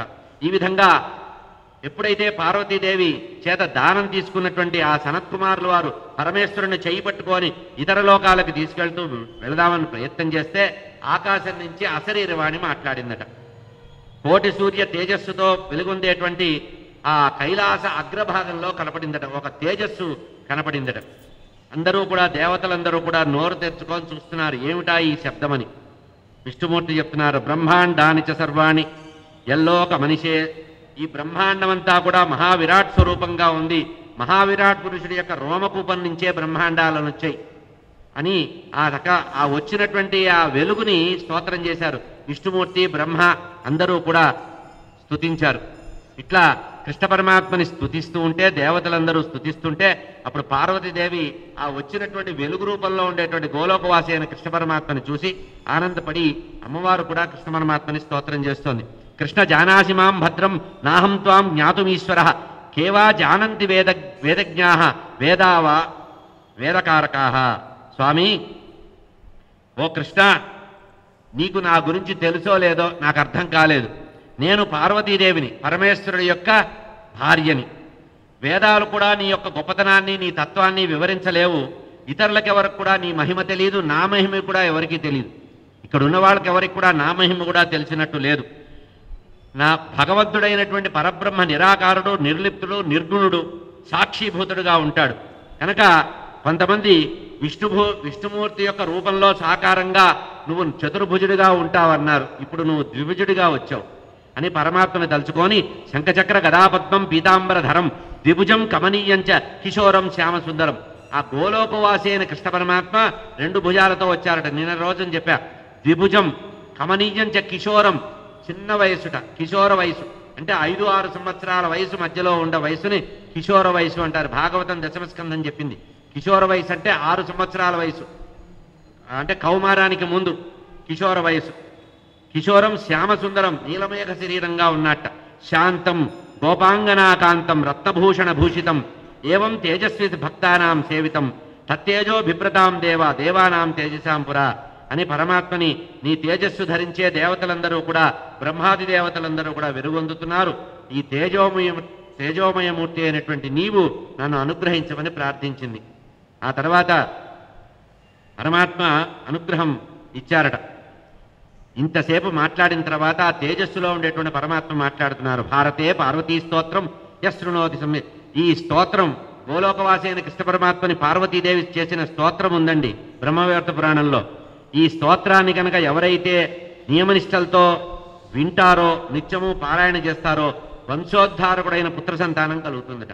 అమ్మవారు చేసినటువంటి, పార్వతీదేవి చేసినటువంటి గోలోకవాసి అయిన కృష్ణ పరమాత్మ యొక్క స్తోత్రాన్ని చదివినా విన్నా కూడా ఫలితం వస్తుందన్నారు. భక్తితో సంవత్సర కాలం గనక భగవంతుడిని ఆరాధిస్తే కృష్ణ పరమాత్మే సంతానంగా వస్తారు అని అందరూ చెప్పారు. ఆ తర్వాత నారాయణమూర్తి నారదుల వారితో చెప్తున్నారు, పార్వత్యా స్తవనం శ్రుత్వా శ్రీకృష్ణ కరుణానిధి. ఈ విధంగా పార్వతీదేవి అదృశ్య రూపంలో ఉండేటువంటి గోలోకవాసి అయిన కృష్ణ పరమాత్మని స్తోత్రం చేయగానే ఆ పరమాత్మ సాకారంగా ప్రత్యక్షమయ్యారట. ఇంతసేపు కూడా తేజో రూపంలో ఉన్నారు, వెలుగు రూపంలో ఉన్నారు. ఇప్పుడు పీతాంశుకం వహ్మిదగ్ధం వరం వంశకం కిశోర వయసం చిత్రవేషం చ చందనాంకితం. పరమాత్మ అమ్మవారికి దర్శనమిస్తున్నారు. ఎట్లా ఉన్నారట పరమాత్మ? మెడలో వనమాల ఉందిట, ఒక తేజపుంజం ఉందిట, శ్యామసుందరుట్ట, రత్నాలంకార శోభితమైనటువంటి హారాలతో ఉన్నాడు. బాల రూపంలో ఉన్నాడు, కిషోర వయసులో చిత్రవేషధరుడుట, ఎవరూ ఊహించనటువంటిది. చందన చర్చిత గాత్రుడంటే ఒంటి నిండా గంధాన్ని పుచ్చుకొని ఉన్నట్ట, శరత్కాల చంద్రుడిలాగా వెలుగొందుతున్నట్ట పరమాత్మ. అతని ముఖము పెదవుల మీద చిరునవ్వు ఉందిట. ఇది గోలోకవాసైన కృష్ణ పరమాత్మ యొక్క రూపం. శిరస్సు మీద నెమలిపించ ఉందిట. గోపస్త్రీల చేత పరివృతుడై ఉన్నట్ట, చుట్టూ గోపగా ఉన్నారట. కోటి మన్మథ లావణ్య సుందరుడిగా ఉన్నట్ట. ఉండడానికి పిల్లవాడే కానీ మన్మధుడిగా ఉన్నట్ట. మన్మధుడికే మన్మధుడిలాగా ఉన్నట్ట ఆయన. ఈ రూపాన్ని పార్వతీదేవి చూసి పుత్రభావాన్ని పొందిందట. ఆ కృష్ణ పరమాత్మలో పుత్రభావాన్ని కలిగిందట. మనసులో పుత్రభావం పెట్టుకుందట. ఆ పుత్రభావాన్ని చూసి అనుకుందట, ఇటువంటి కుమారుడు నాకు కలిగితే బాగుండని. ఈ మాటని ఆ గోలోకవాసైన కృష్ణ పరమాత్మ ఎదురుగా నిలబడి భావగ్రాహి జనార్దన అన్నారు. మనం భగవంతుడి దగ్గర పెద్దగా వరాలు చిట్టీలు రాసి పెట్టక్కల్లా, మన మనసులో ఏ భావం ఉంటే ఆ భావాన్ని పరమాత్మ గ్రహిస్తాడు. భావగ్రాహి జనార్దన. వరం దత్వా వరేశస్తు యద్యన్ మనసి వాంఛితం. నువ్వు మనసులో ఏదైతే గాఢంగా కోరుకున్నావో నీ మనోవాంఛను నేను తీరుస్తా. దత్వా అభీష్టం సురభ్యే అంతరధీయత. ఈ మాట చెప్పి, అమ్మా పార్వతి, నువ్వు సంవత్సర కాలం చేసిన పుణ్యవ్రతానికి ఫలితంగా ఇప్పుడు నేను ప్రత్యక్షమయ్యాను. నీవు కోరుకున్న కోరికని అతి తొందర కాలంలో తీరుస్తానని చెప్పి అక్కడి నుంచి అంతర్ధానమయ్యారట పరమాత్మ. వెంటనే దేవతలందరూ చెప్పారట, అయ్యా నీవేం చేసుకుంటావో, అమ్మవారి యొక్క అనుగ్రహానికి పాత్రుడు కావాలంటే వెంటనే స్వామిని ఇచ్చేయమని. అప్పుడు దిగంబరుడుగా ఉండేటువంటి పరమేశ్వరుణ్ణి, సాంబ సదాశివుణ్ణి అమ్మవారికి అప్పచెప్పాట సనత్కుమారుల వారు. పాణిగ్రహణం చేసి వెళ్ళిపోయారు. బ్రాహ్మణే భ్యోదదౌ దుర్గా. ఆ తర్వాత యజ్ఞం పూర్తయింది, పుణ్యక వ్రతం పూర్తయినట్టుగా భావన చేస్తూ, భర్త పక్కన లేనిది వ్రతం పూర్తి చేయకూడదు కనుక వ్రత ఉద్యాపన చేసుకుంటోంది అమ్మవారు భర్త పక్కకు వచ్చిన తర్వాత. అప్పుడు పార్వతీదేవి పుణ్యక వ్రత పూర్తి చేస్తూ బ్రాహ్మణులందరికీ కూడా రత్నదానాలు చేసిందట. వచ్చినటువంటి భిక్షుకులు, సాధువులు, బ్రాహ్మణులు, వేదపురుషులు అందరికీ కూడా, సర్వజీవులకు కూడా భోజనాలు పెట్టిందిట, దానాలు ఇస్తూ వచ్చింది. ఆ తర్వాత భర్తతో కూర్చుందిట. చక్కటి రత్నమయమైన సింహాసనంలో కూర్చుంది. దేవతలందరూ కూడా దుందుబులు వాయించారు, నాట్యాలు చేశారట అందరూ కూడా. ఈ విధంగా పుణ్యవ్రతాన్ని పూర్తి చేసుకుంది అమ్మవారు. ఆ తర్వాత వచ్చినటువంటి బంధువులందరూ కూడా, వచ్చిన అతిథులందరూ కూడా ఎవరి లోకాలకు వాళ్ళు వెళ్ళిపోయారట. వెళ్ళిపోయిన తర్వాత స్వామి సంవత్సర కాలం బ్రహ్మచర్య దీక్షతో ఉండేటువంటి అమ్మవారిని తీసుకొని అంతఃపుర మందిరంలో, అంతర్మందిరంలోకి వెళ్ళిపోయాట. ఆయన మందిరంలోకి వెళ్ళిపోయాడు. ఎందుకంటే వ్రతం పూర్తయింది కదా. కైలాస పర్వతంలో చందన వనం ఉందిట, అంటే గంధపు చెట్ల తోట. ఆయనేమి దిగంబరుడు బూడిద పూసుకొని ఉన్నాడు అనుకోకూడదు. కైలాసాన్ని వర్ణించారు, మన సమయం లేక వర్ణించలా. కైలాసం చాలా అందమైనటువంటిదిట. ప్రపంచంలో సృష్టి మొత్తంలో ఎక్కడా దొరకని అన్ని రకాల పూలు, పండ్లు అక్కడ దొరుకుతాయి. అన్ని రకాల సువాసనలు అక్కడ ఉంటాయట. చందనవనం ఒకటి ఉందిట కైలాసంలో. కైలాస పర్వతంలో ఒక పక్కన చందనవనం ఉంటే అక్కడ చక్కగా చందన వృక్షాలు, రకరకాల పుష్పాలు ఉన్నాయట, వాయు పరిమళాలు ఉన్నాయట. అటువంటి తుమ్మెద జంకారాలు చేస్తున్న సందర్భంలో గండు కోయిలలు కూస్తూ ఉంటే ఆ ప్రదేశంలో రహస్య ప్రాంతంలో పరమాత్మ రత్నముల చేత నిర్మించబడ్డటువంటి ఒక మంచము మీద నిద్రించారట పార్వతీదేవితో. రత్నమయమైనటువంటి మంచం మీద. ఇది ఎక్కడ కనబడుతుంది? ఈ వర్ణన ఎక్కడ కనబడుతుంది అంటే మణిద్వీప వర్ణనలో కనబడుతుంది. మంచం మీద కూర్చున్నారని. ఎవరు? అమ్మవారు సాంబ సదా మహేశ్వరుడితో అక్కడ కూర్చున్నారు. అట్లా రత్నమయమైన మంచం మీద హాయిగా వస్త్రం, అనేకమైనటువంటి పానుపులు వేసినటువంటి శయ్య మీద పార్వతీదేవితో సుఖంగా ఉన్నారట. ఇట్లా ఉంటూ ఉండగా స్వామి అక్కడ అమ్మవారితో ఏకాంతంగా విధాయ విప్రరూపం తజగామ రథేగృహం. ఆ కైలాస పర్వతానికి అమ్మవారితో పాటు ఉన్నటువంటి అంతఃపుర ద్వారం దగ్గర ఒక వృద్ధ బ్రాహ్మణుడు వచ్చాట. చాలా ముసలివాట, బక్క చిక్కి ఉన్నట్ట, పేగులన్నీ అంటుకుపోయి ఉన్నట్ట. ఒక వృద్ధ రూపంలో, విధాయ విప్రరూపం, వృద్ధ బ్రాహ్మణ రూపంలో ఆ ద్వారం దగ్గర నిలబడ్డాట. జడావంతం వినాతైలం కుచేలం భిక్షుకం. చిరిగిపోయినటువంటి మాసిపోయిన బట్టలతో, నెత్తి మీద నూనె లేకుండా జడలు కట్టి ఉన్నదట. అటువంటి బహుకాకుల స్వరం, గొంతు కూడా స్పష్టంగా లేదట, బొంగురు పోయిన గొంతుట. తృష్ణయా, దప్పిక అవుతోంది, ఆకలితో బాధపడుతూ వచ్చాట. పరమేశ్వరుడు ఆ సమయంలో బయట పిలిచి పెద్దగా పిలిచాట. తైల సంస్కారం లేకుండా జడలు ఉండి చిరిగిపోయిన వస్త్రాలు కట్టుకొని ఒంటి నిండా మురికిగా ఉన్నటువంటి కృషించిన శరీరంతో ఉజ్వలమైనటువంటి తిలకాన్ని ధరించి దుర్బలుడిగా ఉండి ఒక చేతిలో ఒక కర్ర పట్టుకొని ఉన్నట్టు నడవలేక ఆ ద్వారం దగ్గర నిలబడి మహాదేవుణ్ణి యాచించాట. ఏమని? ఆ అంతఃపుర శయన మందిరానికి బయట నిలబడి అన్నం పెట్టండి అయ్యా, ఆకలి అవుతోందన్నట్ట వృద్ధ బ్రాహ్మణుడు వచ్చి. బ్రాహ్మణం వాచ కిం కరోషి మహాదేవ రక్షమాం శరణాంగత. అయ్యా, ఆకలి కోసం వచ్చాను స్వామి మీ దగ్గరికి. సప్తరాత్ర ప్రతీది 7 రోజుల నుంచి నేను ఉపవాస వ్రతం చేస్తున్నాను, 7 రోజుల నుంచి భోజనం లేదు. సప్తరాత్రి ప్రతీతేతే కిం కరోషి మహాదేవ. అయ్యా మహాదేవ, ఆకలవుతోంది, భవతి భిక్షాందేహి అన్నాడు.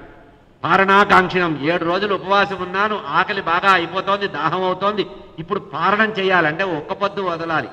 7 రోజుల ఉపవాసాన్ని వదలటువంటి సమయం వచ్చింది. క్షుధా పీడితం, బాగా ఆకలి అవుతోంది. కిం కరోషి మహాదేవ హే తాత కరుణానిధే, నీ దగ్గరకు వస్తే భోజనం దొరుకుతుందని చెప్పారయ్యా.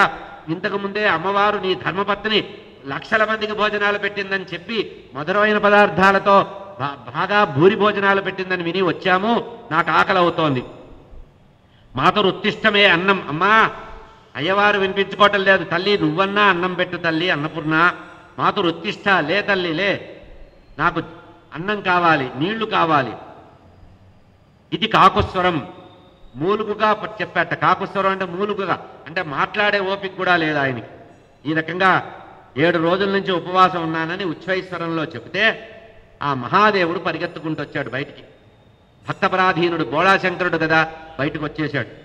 ఏం కావాలి నాయన అంటే, దదర్శ బ్రాహ్మణం దీనం జరయా పరిపీడితం. ఆకలితో డొక్కలు ఎండుకుపోయినటువంటి పేగులన్నీ బయటపడుతున్నటువంటి, నరాలు కనబడుతున్నటువంటి, శుష్కించినటువంటి ఆ వృద్ధ బ్రాహ్మణ్ని చూసి ఆ స్వామి దీనుడై వృద్ధుడిగా ఉన్నటువంటి అతన్ని చూసి బాధపడ్డాట. అయ్యయ్యో, ఏమిటి తన పరిస్థితి అని శంకరుల వారు మాట్లాడుతున్నారు. ఆ వచ్చిన బ్రాహ్మణుడితో, గృహంతే కుత్ర విప్రర్షే వద వేద విదాంబర కిం నామ భవత క్షిప్రం జ్ఞాతుమిచ్చామి సాంప్రతం. ఓ బ్రాహ్మణోత్తమ, వేదాలు చదివినట్టుగా ఉన్నావు, నీ తేజస్సు చూస్తే. ఇంతకీ తమరి పేరేంటి, ఎక్కడి నుంచి వచ్చారు, తమ గోత్రం ఏమిటి, మీరు వచ్చినటువంటి పని ఏమిటి, హఠాత్తుగా వచ్చారు అంటే. ఇంతట్లో పార్వతీదేవి ఈ మాట వింటూ ఎవరో అతిథి వచ్చారని ఆమె కూడా వేగంగా వచ్చిందట. ఆ వచ్చి బ్రాహ్మణుడితో మాట్లాడుతోంది. ఆగతోసి కుతో విప్ర మమ భాగ్యాత్ ఉపస్థిత. సంవత్సర కాలంగా 1000 మంది 1,00,000 మంది బ్రాహ్మణోత్తములకి భోజనం పెడితే కలగని తృప్తి ఈరోజు నీకు భోజనం పెట్టాలనే కోరిక నీ మొహం చూస్తే కలుగుతోంది. నాకు నిన్ను చూడగానే ఎందుకో నాకు ఆహారం పెట్టాలి. మహాభాగ ఉపస్థిత, నా అదృష్ట కొద్దీ వచ్చావయ్యాను. అతిథి పూజదేయతన త్రిజగత్తేన పూజితం. ఇక్కడే చెప్తున్నారు, అభ్యాగత స్వయం విష్ణు. మన ఇంటికి మధ్యాహ్న సమయంలో ఎవరైనా ఇంటికి వస్తే ఆ వ్యక్తి ఎవరైనా సరే విష్ణుమూర్తితో సమానమే. అభ్యాగత స్వయం విష్ణు. చెప్పపెట్టకుండా, మనం కోరకుండా, మనం ఆహ్వానించకుండా, అనుకోకుండా వచ్చిన అతిథి అంటే అదే అర్థం. తిదివార నక్షత్రాల పట్టింపు లేకుండా అనుకోకుండా వచ్చేవారు. నా అదృష్టం వల్ల ఇంటికి వచ్చావు. ఇంటికి వచ్చినటువంటి బ్రాహ్మణుడు అతిథిగా వచ్చి రావడం, మధ్యాహ్న సమయంలో అతిథిగా ఇంటికి రావడం, భోజనానికి రావడం అనేది జన్మజన్మల పుణ్యం ఉంటే కానీ రారు. ఏదో పూర్వజన్మార్జితమైన. అతిథిని గౌరవించకపోతే పితృదేవతల ఆరాధన నెరవేరదుట. మనం కనుక మధ్యాహ్న సమయంలో ఇంటికి ఆకలికొని వచ్చినటువంటి అతిథికి భోజనం పెట్టకపోతే మనం ఇచ్చే నిత్యం పితృతర్పణాన్ని పితృదేవతలు తీసుకోరట. శ్రాద్ధాలు పెడితే శ్రాద్ధాలు స్వీకరించరట ఎవరు? పితృదేవతలు. ఎందుకంటే అతిథిని నువ్వు అగౌరవపరిచావు గనక, అతిథికి భోజనం పెట్టలేదు గనక నీ సమస్తమైన పుణ్యాలు వెళ్ళిపోతాయని చెప్పి ఆ అతిథి తిరిగి వెళ్ళిపోతూ ఈ మాట అనుకుంటాట, ఇతని పుణ్యమంతా నేను తీసుకొని వెళ్ళిపోతున్నానని. ఎవరైతే మధ్యాహ్న సమయంలో భోజన సమయంలో ఇంటికి వస్తారో అతనికి మనం ఆదరించి భోజనం పెట్టకపోతే మన పుణ్యాన్ని అతను తీసుకొని తన పాపాన్ని మన ఇంట్లో వదిలి వెళ్తాట. ఇది అతిథికి సంబంధించిన విషయం. కనుక ఏ అతిథి అయితే ఇంట్లో సేవ చేయించుకోకుండా వెళ్ళిపోతాడో సమస్తమైన పాపాలని వదిలి వెళ్తాడు. కనుక చాలా మహాపాపం అంటే బ్రాహ్మణోత్తముడు చెప్తున్నాడు. వ్యాధియుక్తో నిరాహారో యదా వానప్రతి. అమ్మా, వేదాంగాలు తెలిసిన ఓ పార్వతీమాత, నీకు ప్రత్యేకంగా చెప్పబడేదేం లేదు. అతిథి పూజ చేయడం చాలా గొప్పది. ఆకలితో దప్పికతో బాధపడుతున్న వాడికి ఆకలి దప్పికలు తీర్చడం అనేది చాలా గొప్పది. నేను నిరాహారుణ్ణై ఉన్నా, 7 రోజుల నుంచి ఆహారం లేదు తల్లి, తినడానికి ఏమీ లేదు. వ్రతంగా స్వీకరించా 7 రోజులు ఉపవాసం చేయాలని అనుకున్నా. ఇది 8వ రోజు కనుక నీ గృహానికి వచ్చాను. నువ్వు అన్నపూర్ణాదేవి 1,00,000 మందికి భోజనం పెట్టావని తెలుసుకున్నాను.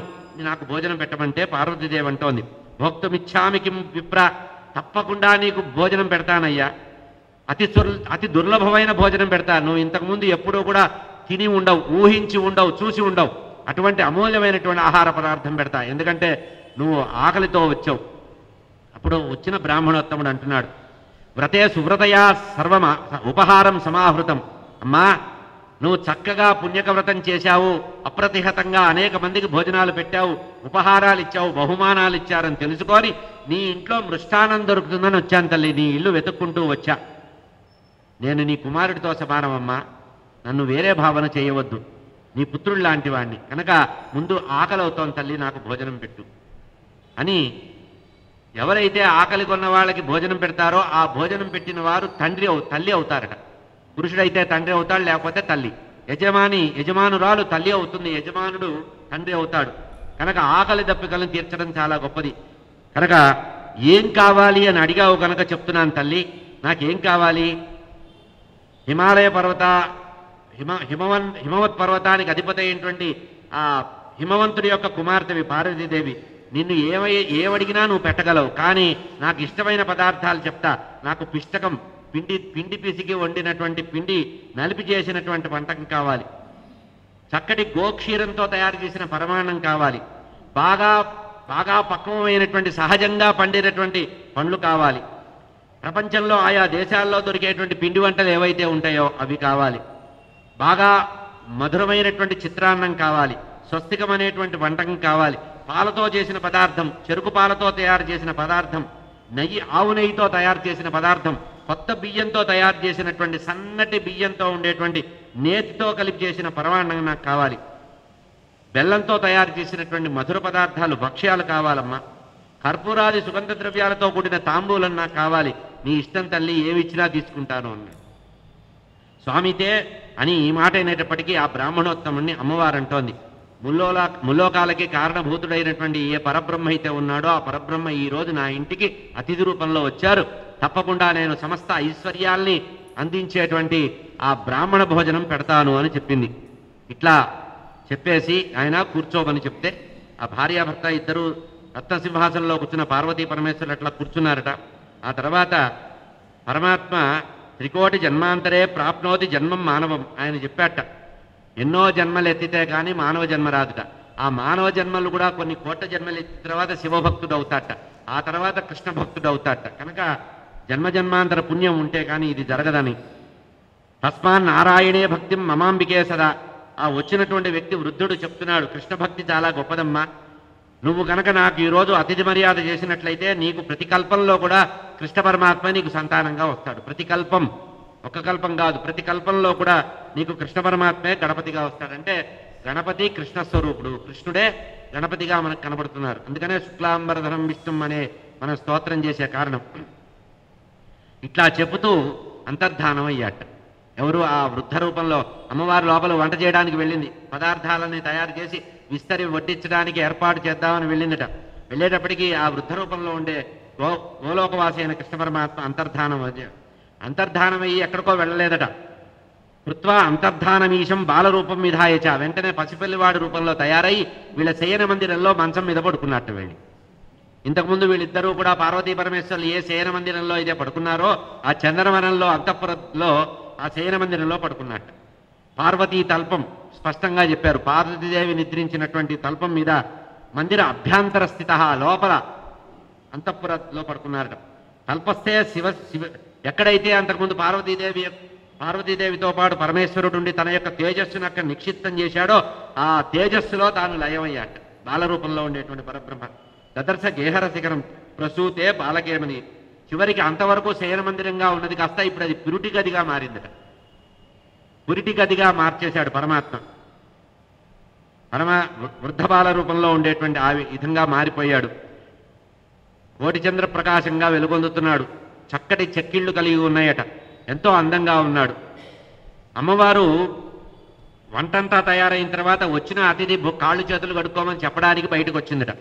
చూసేటప్పటికీ హరౌ తిరోహ సర్వాణి దుర్గాం శంకరస్తదా బ్రాహ్మణానేశ్వరం కృత్వ. అయ్యా ఇక్కడే ఉండాలి, ముసలాయన ఏం ఎక్కడికి వెళ్ళాడు కనబట్టం లేదు, ఏదో కాళ్ళు చేతులు కడుక్కోవడానికో జపానికో సంధ్యావందనంకో వెళ్ళి ఉంటాడు, వెతుక్కురమ్మందిట.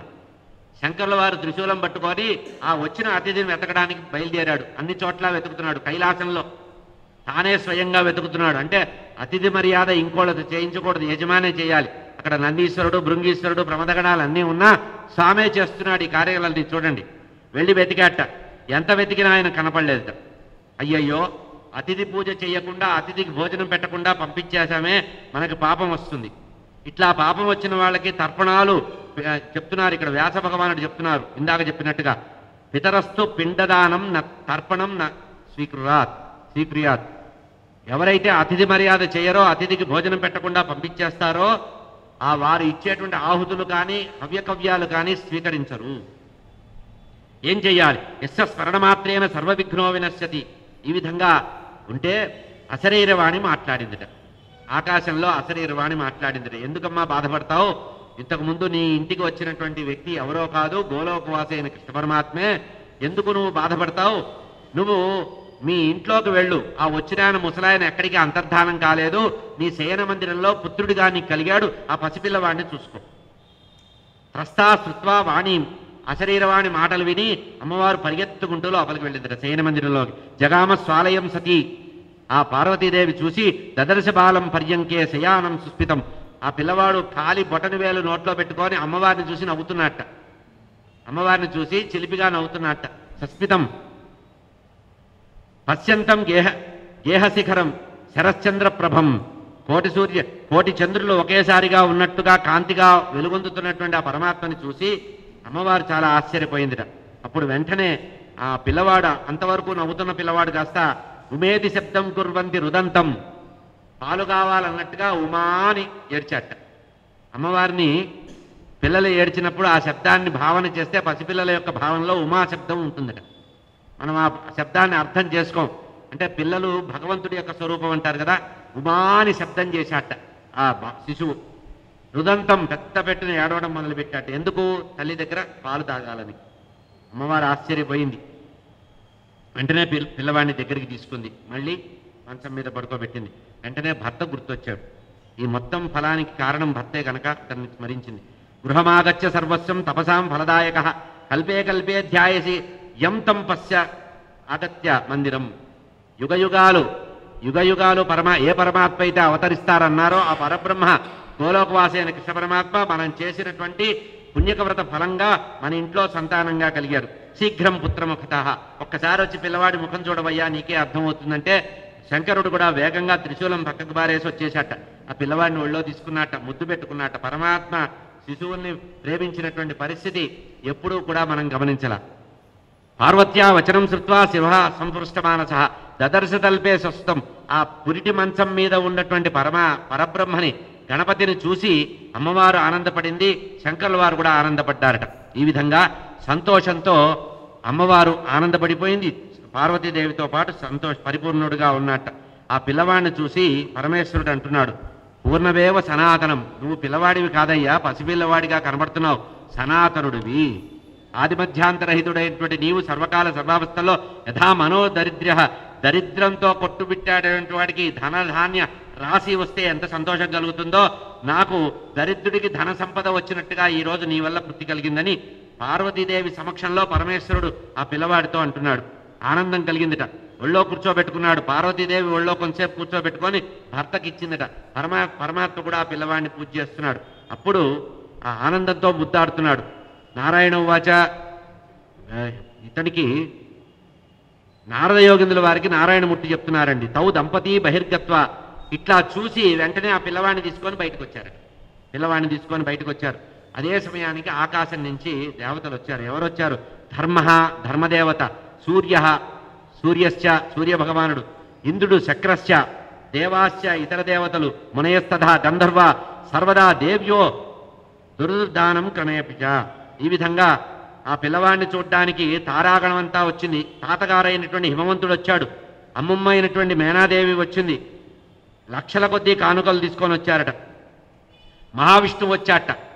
మహావిష్ణువు కౌస్తుభాన్ని ధరించి వైకుంఠాన్ని నుంచి వచ్చాడు. లక్ష్మీదేవి వెంట వచ్చిందట. బ్రహ్మగారి వెంట సరస్వతీదేవి వచ్చిందట. ధర్మదేవత, సూర్యుడు, ఇంద్రుడు, దేవతలు, దేవతా స్త్రీలు, గంధర్వులు, నానా పర్వతాలు వచ్చినాయట. అనేక రత్నరాసుల్ని పట్టుకొని వచ్చారట. అందరూ కూడా కోట్ల కొద్దీ బంగారు రాసులు కురిపించారట గణపతి పుట్టినప్పుడు.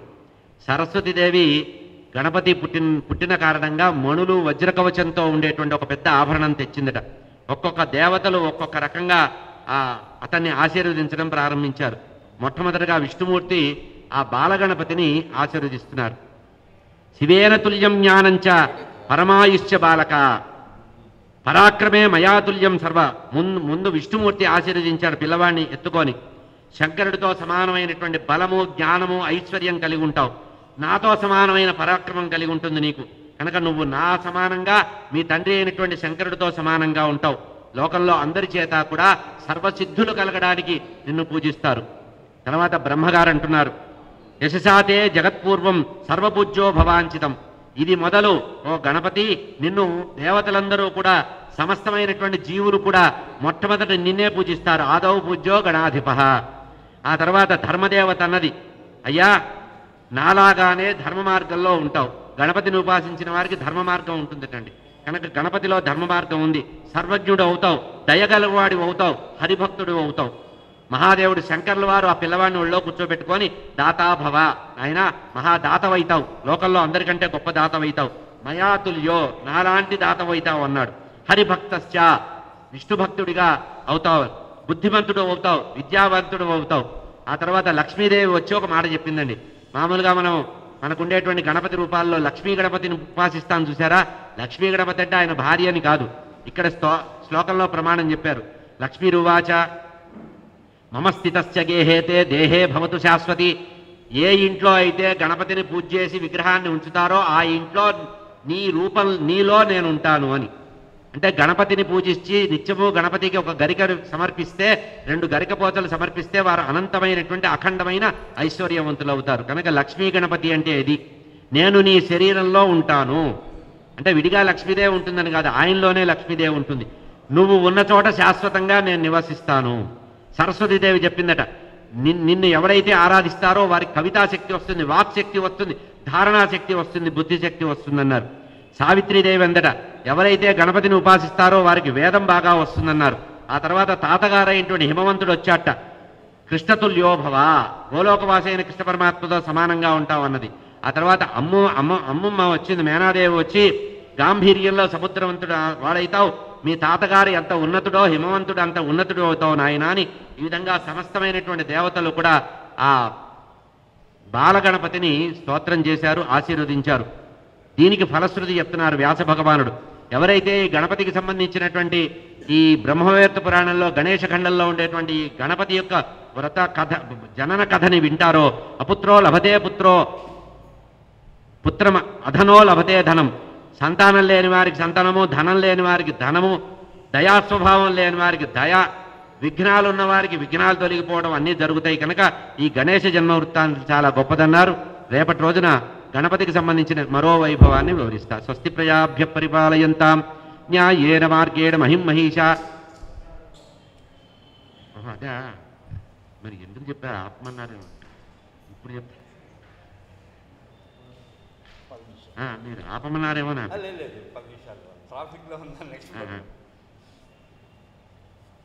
ఇక్కడ అదృష్టం అంటే ఇట్లా ఉంటుంది. గణపతి అంత తొందరగా ఎవరిని లేదు. ఈ రకంగా పార్వతీదేవి అందరూ ఆశీర్వదించిన తర్వాత పార్వతీదేవి కూడా మాట్లాడిందట. కల్పకల్పంలో ఈ పరమాత్మ జన్మిస్తాడు, గోలోకవాసి అయిన కృష్ణ పరమాత్మే జన్మిస్తారు అనేటువంటి విషయంతో చెబుతూ దీనికి సంబంధించిన ఫలశ్రుతిని కూడా చెప్పారు. ఇక్కడే ప్రధానంగా చెప్పబడేది ఏంటంటే, గణపతిని లక్ష్మీ గణపతిగా ఉపాసించడంలో ప్రధాన తాత్పర్యం అదే. ఎవరైతే నిత్యము గణపతికి గరికని సమర్పిస్తారో ఆ గరిక రూపంలో గణపతిని గరికను తీసుకొని మనకు అఖండమైన ఐశ్వర్యం ఇస్తాట. అంటే గడ్డిపోతను మనం ఇస్తే మనకి ధనరాశులు ఇస్తాడు అని. సంపద అంటే లక్ష్మి అంటే కేవలం ధనమే కాదు, మోక్షలక్ష్మి, ధైర్యలక్ష్మి, స్థిరలక్ష్మి, స్థిరమైనటువంటి బుద్ధిని ఇస్తాట. అందుకనే గణపతికి పక్కన 2 దేవతలు ఉంటారు. ఎవరు? సిద్ధి బుద్ధి. సిద్ధిబుద్ధి ప్రదేదేవి భుక్తిముక్తి ప్రదాయని లక్ష్మీదేవిని స్తోత్రం చేసినట్టే ఆ సిద్ధి బుద్ధే లక్ష్మీ గణపతికి దగ్గర ఉంటారు. కనుక వీళ్ళు ఆకారంగా స్త్రీ రూపాలుగా ఉంటారని కాదు. ఎవరైతే గణపతిని ఉపాసన చేస్తారో వారికి స్థిరమైనటువంటి బుద్ధి, అంతేకాకుండా స్థిరమైనటువంటి కార్యసిద్ధిని కలిగిస్తారు. గణపతిని ఉపాసించే వారికి సిద్ధి బుద్ధి 2 వస్తాయండి. అంటే సద్బుద్ధి కలుగుతుంది, మంచి పనులు చేయాలనేటువంటి ఆలోచనలు వస్తాయి. ఆ మంచి పనులు సాకారమై మంచి విజయాలు కలుగుతాయి. కనుక ఆయనే విజయ గణపతి. విజయ గణపతి ఎందుకు అయ్యాడంటే ఇది మనము సంకల్పమాత్రం చేత సావిత్రీదేవి ఇచ్చిన ఆశీర్వచనంలో వత్సాహం వేదజననీ వేదజ్ఞానీ భవాచితం మన్మంత్రజపశీలస్య ప్రవరో వేదవాదినాం. వేదాలకు మాతృస్వరూపిణి నేను అని సావిత్రీదేవి, బ్రహ్మగారి వెంట వచ్చిన సావిత్రీదేవి చెప్పిందట. ఎవరైనా వేద విద్యను రావాలంటే, నేర్చుకోవాలంటే గణపతి ఉపాసన చేయాలి. ఇంకొకటి కూడా పూర్వ సంప్రదాయం ఏముందంటే వినాయక చవితితో వేద విద్యని ప్రారంభిస్తారు పిల్లలకి. అంటే మనకి శ్రావణ మాసంలో ఉపాకర్మ చేస్తారు కదా, ఉపనయనమైన పిల్లలకి శ్రావణ మాసంలో ఉపాకర్మ చేసిన తర్వాత ఆ తర్వాత ఉపనిషత్తులో ఏవో చిన్న చిన్నగా కాటకాలో ఏవో నేర్పించి ఆ యోగ్యతతో ఉపాకర్మ చేసిన యోగ్యతతో సావిత్రిదేవి అనుకూలత వస్తే అప్పుడు గణపతి ఉపాసన చేసిన వారికి ఈ వినాయక చవితి జరుపుకున్న తర్వాత వేదజనీనైనటువంటి ఆ సావిత్రిదేవి వేదము అంటే మంచి ఉచ్చారణ శక్తి ఇస్తుందట. ఉచ్చారణ శక్తి బాగా రావాలంటే గణపతి ఉపాసన చేయాలి. కనుక నేను వేదాలకి మాతృరూపిణి కనుక తొందరగా వేగంగా వేద విజ్ఞానం అంతా రావాలంటే, వేదం ధారణాశక్తి రావాలంటే, జ్ఞానవంతుడు కావాలంటే నా వ్రతాన్ని జపించాలి, నిన్ను పూజించాలి. అంటే ఆ తర్వాత వసుంధర భూదేవి వచ్చిందండి. భూదేవి వచ్చి చెప్తోంది, క్షమాశీలో మయాతుల్య, నాయనా క్షమయా ధరిత్రి అంటారు కదా. భూదేవి వచ్చి గణపతిని ఆశీర్వదిస్తోంది. లోకంలో భూదేవికి ఓర్పు ఎక్కువ ఉంటుందన్నారు. నీకు కూడా నా అంత ఓర్పునిస్తున్నాను. ఇక్కడ ఇస్తున్నాను అన్నప్పుడు ఆయన్ని అర్చించిన వాళ్ళకి ఆయన ఇస్తాడు. ఇవి ఆయనేమో ఆమె నెత్తిని కట్టుకోడు. ఇవన్నీ కూడా మనకి వస్తాయని అర్థం పర్యాయిగా. కనుక ఎవరైతే గణపతిని ఉపాసిస్తారో చక్కటి ఓర్పు వస్తుంది, సహన శక్తి వస్తుందట. అంతేకాకుండా విఘ్నాలన్నీ దూరం అవుతాయి నాయన, శుభలక్షణాలు ఏర్పడతాయి గణపతిని ఉపాసించిన వారికి. ఇంతమంది మాట్లాడిన తర్వాత పార్వతీదేవి తల్లి మాట్లాడుతోంది. తాతతుల్య మహాయోగి సిద్ధపద శుభ మృత్యుంజయస్య భగవాన్ భవత్వ అతి విశారద. చూడండి, ఇట్లా కోరుకోవాలట తల్లులు, ఇట్లా కోరాలి పిల్లల విషయంలో. చస్తే మా ఆయన పోలికి రాకూడదు అనుకుంటారట. కానీ ఇక్కడ పార్వతీదేవి ఏం చెప్తోంది, నాయన తాతతుల్య మహాయోగి, మీ తండ్రి ఎంత వైరాగ్య సంపన్నుడో, ఎంత భోగభాగ్యాలు అనుభవించగలిగిన వాడో, ఎంత మేధాశక్తి గలవాడో, ఎంత స్థిరప్రజ్ఞ గలవాడో, ఎంత యోగ సాధన చేయగలిగిన వాడో, నీ తండ్రిలాగా మహాయోగి వైపు తండ్రి పోలికి రావాలని కోరిందట. ఎవరు? పార్వతీదేవి. సంవత్సరం వ్రతం కృష్ణుడి గురించి చేసి భర్త పోలికి రావాలని కోరుకుందట. నీ తండ్రిలాగా మహాయోగి అయిపో, సర్వసిద్ధులకి నిలయం అయిపో, సర్వసిద్ధులు నీకు వస్తాయి, అత్యంత శుభకరుడిగా ఉంటావు నువ్వు. అంతేకాకుండా నీకు నేను ఒక ఆశీర్వచనం ఇస్తున్నానని తల్లి ఇచ్చింది పిల్లవాడికి. మృత్యుంజయశ్చ భగవాన్, నీ తండ్రి ఎట్లా మృత్యుంజయుడో నువ్వు కూడా మృత్యుంజయుడు అవుతావు. భవత్ అతి విశారద, గొప్ప సమస్తమైనటువంటి శాస్త్రాలు అవలీలగా నేర్చుకోగలిగే సామర్థ్యం నీకు ఇస్తున్నానని చెప్పి తల్లి ఈ విధంగా వచ్చింది. సర్వంతే కథితం వత్స సర్వమంగళ మంగళం గణేశ జన్మకథనం సర్వ విఘ్న నివారణం. ఈ విధంగా సర్వ విఘ్నాల్ని పోగొట్టడానికి ఇది గణపతికి సంబంధించినటువంటి జన్మ వృత్తాంతం అని చెప్పి నారాయణ ఋషి, అంటే నరనారాయణలో ఒకరైనటువంటి బదరికాశ్రమంలో ఉండే నారాయణ ఋషి నారద యోగిందుల వారికి చెప్తున్న కథ అండి ఇది. హరిస్తమాశిషం కృత్వా రత్నసింహాసనే పరే. ఈ విధంగా పరమాత్మ ముక్కోడి దేవతలు అక్కడ ఉండగా గణపతిని ఆశీర్వదించారట. అందరూ కూడా సభలో కూర్చొని ఉన్నారట, రత్నసింహాసనంలో కూర్చున్నారట. ఏతస్మిన్ అంతరేతత్ర ద్రష్టుం శంకరనందన అజగామ మహాయోగి సూర్యపుత్ర శనైశ్వర. ఇట్లా అందరూ కూర్చున్నారు, అందరూ ఆశీర్వదించారు, అందరూ కూడా బహుమానాలు తెచ్చిచ్చారట. అదే సభకి అనుకోకుండా ఒకరు వచ్చారట. ఎవరైనా మహాయోగి అయినటువంటి వాడు సూర్యనందనుడు, సూర్య భగవానుడి యొక్క కుమారుడు. ఎవరైనా శనైశ్వరుడు వచ్చాట, సూర్యుడి యొక్క కుమారుడు. ఆయన కూడా గణపతిని చూద్దామని ముచ్చటపడిందిట. ఆయన వచ్చాట. అత్యంత నమ్రవదన ఈషన్ముద్రిత లోచన అంతర్బహిస్మరన్ కృష్ణైక మానస. ఈ శనైశ్వరుడి గొప్పతనం ఏంటంటే సర్వకాల సర్వావస్థల్లో గోలోకవాసి అయిన కృష్ణనామస్మరణ చేస్తాడు. అందుకని ఆయన కృష్ణవర్ణంలో ఉంటాడు. శనైశ్వరుడు వర్ణం కూడా కృష్ణవర్ణమే. కృష్ణనామస్మరణ చేస్తూ ఉంటాట, ఎప్పుడు కూడా ధ్యానంలో ఉంటాట. మన వాళ్ళు అది తెలియక ఏం చేస్తారంటే గ్లాసులు నువ్వుల్లోనే పోసేస్తుంటారు ఆయన మీద జారిపడేటట్టుగా. శనైశ్వరుడికి ఏది బాగా ఇష్టం అంటే మహావిష్ణు ఆరాధన, శివారాధన ఈ రెండూ చేసిన వారి పట్ల శనైశ్వరుడు చాలా ఇదిగా ఉంటాడట. అయితే ఇంత వచ్చి అందరితో పాటు పరమాత్మని చూద్దామని వచ్చి శిశు రూపంలో ఉండేటువంటి గణపతిని చూడ్డానికి వచ్చారట. అంతఃపుర ప్రధాన ద్వారం దగ్గర శూలహస్తుడైన శివుడితో సమానంగా ఉన్నట్ట. అందుకని ఆయన్ని శనైశ్వరుడు అన్నారు. శని శని అనకూడదు, మనం శనైశ్వరుడు అనాలి. ఈశ్వర శబ్దం ఆయనకి వాడారు. శని ఈశ్వర, శని ఈశ్వర, శనైశ్వర. కనుక ఇంకో మాట కూడా ఉంది, శనైహి చరహ. ఆయన కుంటివాట, ఒక కాలు ఔరుగా ఉంటుంది కనుక నిదానంగా వెళ్తాడు. ఆయన్ని మందుడు అన్నారు, మందవారం అన్నారు చూసారా, మందంగా నడుస్తాడు కనుక శనైహి చరహ, శనైశ్చర. సూర్యకుమారుడైనటువంటి శనైశ్వరుడు శిశురూపంలో ఉండే పరబ్రహ్మని చూద్దామని వచ్చారట. శనైశ్వరవాచ శివాజ్ఞయా శివం ద్రష్టుం. అక్కడ ద్వారపాలకులు శివకింకరులు ఆపేశారట. ఎందుకయ్యా లోపలికి వెళ్తున్నావు, లోపల హడావుడిగా ఉంది, ఇప్పుడు నువ్వెందుకు వచ్చావన్నారట. అప్పుడు చెప్తున్నారు, శివాజ్ఞయా శిశుం ద్రష్ట్వా యామి శంకర కింకర. ఓ శంకర కింకరులారా, పరమేశ్వరుడి యొక్క కుమారుడైనటువంటి ఆ బాలుడిని చూద్దామని వచ్చానయ్యా. అయితే శివాజ్ఞ లేనిదే నేను లోపలికి రాను, శివాజ్ఞ కోసం ప్రతీక్షిస్తున్నా. ఆజ్ఞాం దేహి చ మాం గంతుం పార్వతీ సన్నిధం బుధ. పార్వతీ సమక్షంలో ఉండేటువంటి ఆ బాల శిశువుని పరబ్రహ్మని చూడ్డానికి వెళతాను, మాకు ఆజ్ఞ ఇవ్వవలసింది. అప్పుడు వెంటనే అంటున్నారు, విశాలాక్షుడు అంటున్నాడు, ఓ శనైశ్వర, నేను దేవతల యొక్క ఆజ్ఞని శిరసావహిస్తాను కనుక శంకర ఆజ్ఞ చాలా ప్రధానం కనుక నువ్వు నిరంతరము కూడా శుచిగా అనుష్ఠానం చేస్తూ ఉంటావు కనుక శని అభ్యంతరంగత్వ. ఈ రకంగా లోపలికి అనుమతించారట. శని అభ్యంతరంగత్వ రత్నసింహాసన స్థిత పార్వతీం సస్మితాం ముదా. వెంటనే పార్వతీదేవి విశాలాక్షుడైనటువంటి శనైశ్వరుడు ఆ రకంగా అంతఃపురంలో ప్రవేశించి వినయంగా తల వంచుకొని కూర్చుని నిలబడ్డాట. తల ఎత్తలేదు, తల నించుకొని ఉన్నట్ట. రత్నసింహాసనం మీద పార్వతీదేవి చూసింది, పాపం శనైశ్వరుడు వచ్చాడని దయగలిగింది ఆమె. 5 పరిచారకుల్ని పిలిచి ఆయన ఎందుకు అక్కడ ఉన్నాడు, లోపలికి రమ్మనండి అందుట. తల వంచుకొని ఉన్నటువంటి మోక్ష అతని యొక్క యోగక్షేమాన్ని కోరినటువంటి మోక్షాన్ని కూడా ఇవ్వగలిగేటువంటి సమర్థులైన పార్వతీదేవి అతన్ని ఆశీర్వదించిన ఆయన కథమ ఆనమ్రత. అయ్యా ఇంత దూరం వచ్చావు, చూడ్డానికి వచ్చావు కదా, ఒక మాట లేదు, పలుకు లేదు, ముచ్చట లేదు, ఎవరిని పలకరించడం లేదు, తల వంచుకొని ఈ విధంగా ఎందుకు నిలబడ్డావు, ఇది ఏమన్నా పద్ధతా, నా పుత్రుణ్ణి ఎందుకు చూడకుండా అట్లా నిలబడ్డావు అని అడుగుతున్నాడు. నా పుత్రుడిని చూడ్డానికే కదా నువ్వు వచ్చింది, చూడ్డానికి వచ్చిన వాడివి చూడాలి కదా అంటే అప్పుడు శనైశ్వరుడు చెప్తున్నాడు, సర్వే స్వకర్మణా సాధ్వి భజంతే తపసఫలం శుభాశుభం చేయత్కర్మ. అమ్మా, ప్రాణులందరి యొక్క కర్మను అనుసరించే శుభాశుభ కర్మలు ఉంటాయి. కొంతమంది ధనవంతులుగా పుడతారు, కొంతమంది దీనులుగా పుడతారు. బంధువుల్లో కొంతమందికి మంచి పేరు ఉంటుంది, కొంతమందికి చెడ్డ పేరు ఉంటుంది.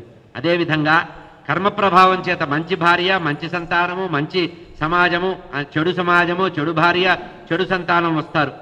కనుక ఈ రకంగా ఇతిహాసంచ గోప్యం శృణు శంకర వల్లభే. అమ్మా ఏం చెప్పమంటావు, నేను ఎప్పుడూ కూడా తల వంచుకొని ఉండవలసినటువంటి విధి నాకు వచ్చింది. నేను ఎప్పుడూ తల వంచుకొని ఎందుకుంటానో నా కథ చెప్తున్నాను మీరు.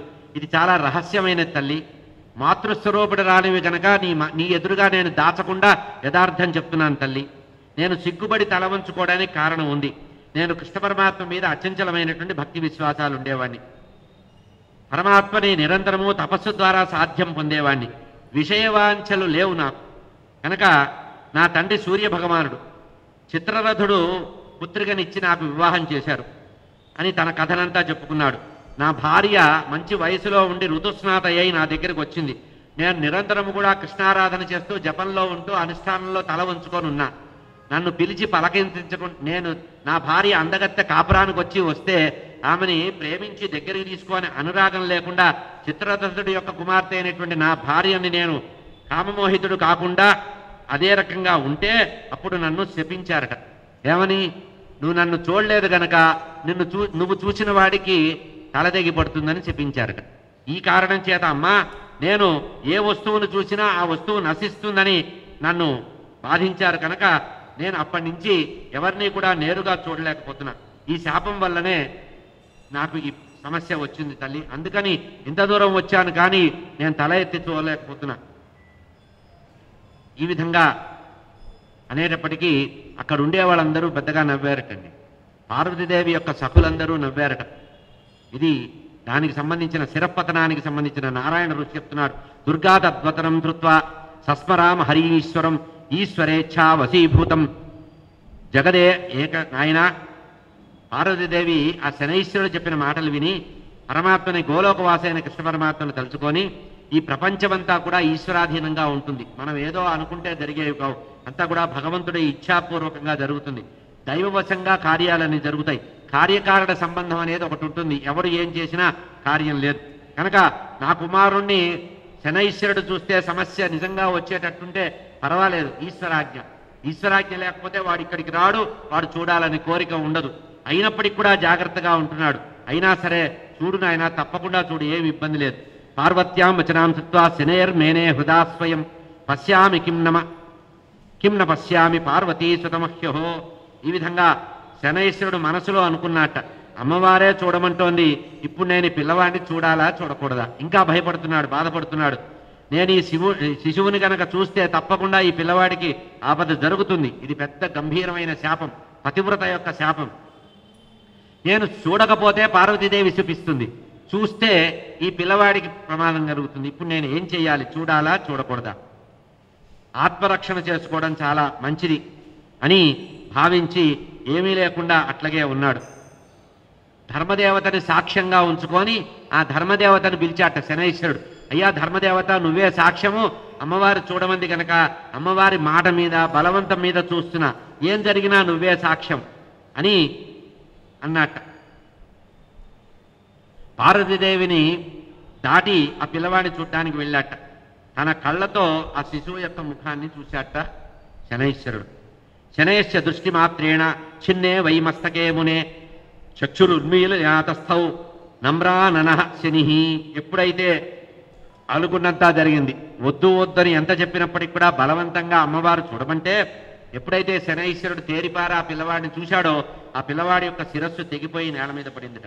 అప్పుడు బాధపడుతూ కళ్ళనీళ్లు పెట్టుకొని శనైశ్వరుడు కళ్ళు మూసుకున్నట్ట. ఇంకా ఎవరిని చూడకూడదు, ఎవరికి అపకారం జరగకూడదని కళ్ళు మూసుకున్నట్ట శనైశ్వరుడు. పార్వతీదేవి ఆ పిల్లవాడిని ఒళ్ళో పెట్టుకుందిట. మొండెమంతా కూడా రక్తంతో నిండిపోయి ఉంది. శిరస్సు గోలోకానికి వెళ్ళిపోయిందిట. ఆ శిరస్సు తెగి ఇక్కడ బళ్ళ గోలోకానికి వెళ్ళిపోయింది, కృష్ణ పరమాత్మలో లీనమైపోయిందట. అది అక్కడ జరిగిన కారణం. కృష్ణ పరమాత్మలో లీనమైంది. కృష్ణ పరమాత్మను తలుచుకొని ఆ పిల్లవాడు విగత జీవుడై శిరస్సు లేకపోవడం వల్ల మొండాన్ని చేతిలో పెట్టుకొని అమ్మవారు మూర్ఛపోయి చాలా బాధపడిందట. దేవతా స్త్రీలందరూ కూడా బాధపడ్డాట. తాన్ సర్వాన్ మూర్ఛితాన్ దృష్ట్వా గరుడం హరిహి జగామ పుష్పభద్రాంచ. పుష్పభద్రా నదీ తీరే అపశ్యత్ కాననే స్థితం గజేంద్రం నిద్రితం తత్ర. పరమాత్మ వెంటనే కైలాసంలో దేవతాల స్త్రీలందరూ కూడా మూర్ఛపడిపోయిన సమయంలో ఇది గమనించినటువంటి వైకుంఠవాసి అయిన నారాయణమూర్తి గరుక్మంతుణ్ణి మీద అధిరోహించి ఉత్తర దిక్కుగా వెళ్ళి పుష్పభద్రా నదీ తీరం వైపు వెళ్ళాట. అక్కడ పుష్పభద్రా నదీ తీరంలో ఒక గజరాజు తన భార్యతో సహా పిల్లలతో సహా నిద్రపోతున్నాడు. పుష్పభద్రా నదీ తీరంలో నిద్రపోతున్నాడు. ఉత్తర దిక్కుగా తలబెట్టుకొని నిద్రపోతున్నాడు. వెంటనే పరమాత్మ గరుక్మంతుడి మీద ఉండేటువంటి ఆ విష్ణుమూర్తి తన యొక్క సుదర్శన చక్రాన్ని తీసుకొని ఆ నిద్రిస్తున్నటువంటి గజరాజు యొక్క శిరస్సుని ఖండించి ఆ శిరస్సుని తీసుకొని గరుక్మంతుడి మూపు మీద పెట్టి స్వామి తీసుకెళ్తున్నారట. సుదర్శన చక్రం వల్ల తెగిపోయినటువంటి అవయవం కలిగినటువంటి ఆ పురుష గజము, గజరాజు యొక్క తల్లి, భార్య, పిల్లలు చూసి ఆశ్చర్యపోయారట. మహావిష్ణువు యొక్క పాదపద్మాల్ని పట్టుకున్నారట, గట్టిగా స్తుతించారు. ఆడ ఏనుగు, పిల్ల ఏనుగులు స్తుతించినాయి. పరమాత్మ, మీ తప్పు ఏమీ లేదు, కర్మఫలాన్ని అనుభవించడానికే ఇప్పుడు నా భర్త యొక్క శిరస్సుని ఖండించావు.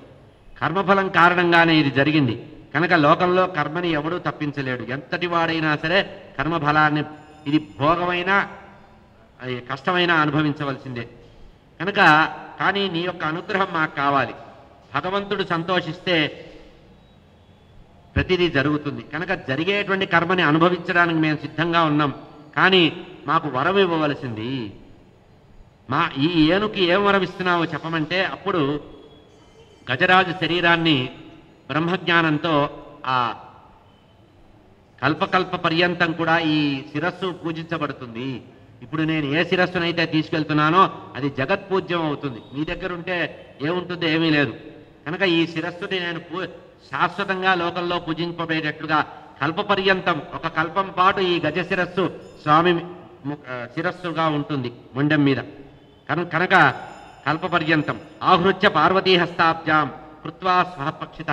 వెంటనే విష్ణుమూర్తి ఆలస్యం చేయకుండా వాళ్ళకి ఈ విషయాన్ని చెప్పి ఆ గజ శిరస్సు తీసుకొని పార్వతీదేవి చేతిలో ఉండేటువంటి ఆ మృత మొండెం ఉందే ఆ మొండెంకి అతికిచ్చాట. వెంటనే హుంకారోచ్చారణ చేశాట. పరమాత్మ హుంకారం ఉచ్చారణ చేసేటప్పటికీ తిరిగి ఆ పిల్లవాళ్ళలో చైతన్యం వచ్చేసిందట. చక్కటి చైతన్యం ఏర్పడింది. పరబ్రహ్మ స్వరూపుడిగా వెలిగి ఉంది అట్ట పరమాత్మ. విష్ణురువాచ బ్రహ్మాది కీట పర్యంతం ఫలం భుక్తే స్వకర్మణ. మహావిష్ణువు అక్కడ ఉండే వాళ్ళందరికీ చెప్తున్నారండి. పిపీలికాది బ్రహ్మ పర్యంతం కూడా ప్రాణులందరూ కూడా తాము చేసుకున్న ఫలాన్ని అనుభవించక తప్పదు. అది శుభ ఫలమైనా అశుభ ఫలమైనా ఎటువంటి ఫలితమైనా కూడా ఏ శరీరంలో పుట్టాలో ఎవడు ఎక్కడ పుట్టాలో ఏ యోనిలో పుట్టాలో అది భగవంతుడి యొక్క నిర్ణయం అనుకుంటాం. కానీ పూర్వకర్మార్జితం మనం చేసుకున్న కర్మ వల్లే మనకు జన్మలు వస్తాయి. కానీ భగవంతుడు మన జన్మ కర్మలకి కారణం కాదు. విష్ణుమూర్తి చెప్తున్నారు ఇక్కడ, భగవంతుడు కారణం కాదు.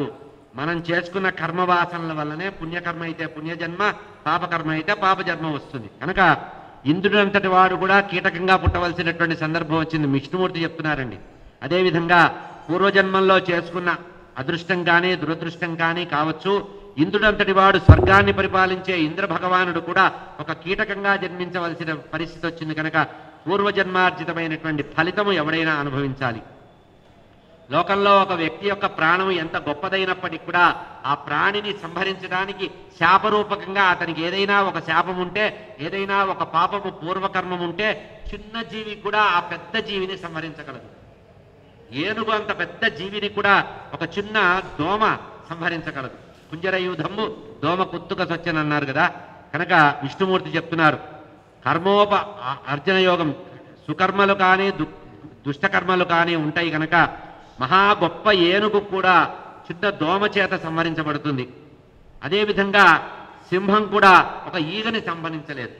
దానికి కనుక జీవము ఆయుష్ ఉంటే ఒక ఈగ కూడా సింహం ఈగని కూడా చంపలేదు ఒక్కొక్కసారి. కానీ దోమ ఏనుగును చంపగలదు. ప్రారంధం అనేది అట్లా ఉంటుంది. కనుక సుఖం కానీ దుఃఖం కానీ భయం కానీ శోకం కానీ ఆనంద విషాదాలు కానీ ప్రాణులందరూ కూడా వాళ్ళు చేసుకున్న కర్మల్ని అనుభవించడమే. మనం అనుభవించేదంతా కూడా కర్మఫలమే. మన భోగభాగ్యాలు అనుభవించిన, ఐశ్వర్యం అనుభవించిన, ఆయుష్ దీర్ఘాయుష్ అనుభవించిన దీనంతటికీ ప్రధాన కారణం ఏమిటి? పూర్వ కర్మ ఫలం. మనం పూర్వజన్మల్లో చేసినటువంటి కర్మఫలమే ప్రాణులందరూ కూడా వెంట తెచ్చుకుంటారట. వచ్చేటప్పుడు సంచితాన్ని వెంట తెచ్చుకుంటారటండి. పుట్టినప్పుడు శిశువులు చేతులు ముడుచుకొని వస్తారు చూసారా, ఆ చేతుల్లో ముడిచేది ఏంటంటే పూర్వకర్మార్జితమైన పుణ్య పాప కర్మలు. పుణ్యం ఈ చేత్తో పాపం ఈ చేత్తో ముడుచుకొని తెచ్చుకొని దాన్ని అనుభవిస్తారట. కనుక కర్మఫలాన్ని అనుభవించడానికే సత్కర్మలు ఆచరిస్తే సుఖము భోగము ఐశ్వర్యము వస్తుంది, సంతోషం వస్తుంది. దుష్కర్మలు చేస్తే దుఃఖము భయము శోకము అనారోగ్యము దారిద్ర్యం అనేవి వస్తాయి. సుకృత దుష్కృతాలు అనేది పూర్వజన్మార్జితమైనవే కానీ ఇప్పటివి కావు. పూర్వజన్మార్జితమైనటువంటి సుఖము కానీ దుఃఖము కానీ పుణ్యం కానీ పాపం కానీ అనుభవిస్తే కానీ పోదు. అనుభవిస్తే కానీ పోదు. దీన్ని వాయిదా వేసుకుంటా అనుకోకూడదు. అందుకనే జ్ఞానులైన వారు ఔషధ సేవ చేయరు. మహాజ్ఞానులైనటువంటి వారు గొప్ప గొప్ప వాళ్ళు, యోగులైనటువంటి వాళ్ళు వైద్యం చేసుకోరు. ఎందుకంటే ఏదో పూర్వజన్మార్జితమైనటువంటి పాపము వ్యాధి రూపంలో వచ్చింది. వ్యాధి రూపేణ పీడిత. జన్మాంతరమైనటువంటి పాపమంతా కూడా వ్యాధి రూపంలో దారిద్ర్య రూపంలో వస్తుంది. దారిద్ర్యం అనుభవిస్తే పాపం పోతుంది, రోగము అనుభవిస్తే పోతుంది. అట్లాగే పుణ్యం కూడా అనుభవిస్తే క్షయిస్తుంది. కనుక ఈ విధంగా ఇంకోటి ఇదంతా కూడా అనుభవించడానికి యోగ్యమైన ప్రదేశం ఏంటో చెప్తున్నారండి. మన అదృష్టం ఇది. విష్ణుమూర్తి చెప్తున్నారు, ఎవరికైతే పూర్వార్జితమైనటువంటి పుణ్యం బాగా ఉంటుందో వాడు పవిత్రమైన కర్మభూమి అయిన భారతదేశంలో పుడతాట. ఎందుకంటే సర్వకర్మలు చేయడానికి అనుకూలమైన ప్రదేశం అంటే ఇది. మనం చేసినటువంటి పుణ్యకర్మలు కానీ పాపకర్మలు కానీ అనుభవానికి రావాలంటే ఈ భారత భూమిలో జన్మించాలి. సత్కర్మలు చేసిన వాడికి ఇక్కడ సద్బుద్ధి వస్తుంది.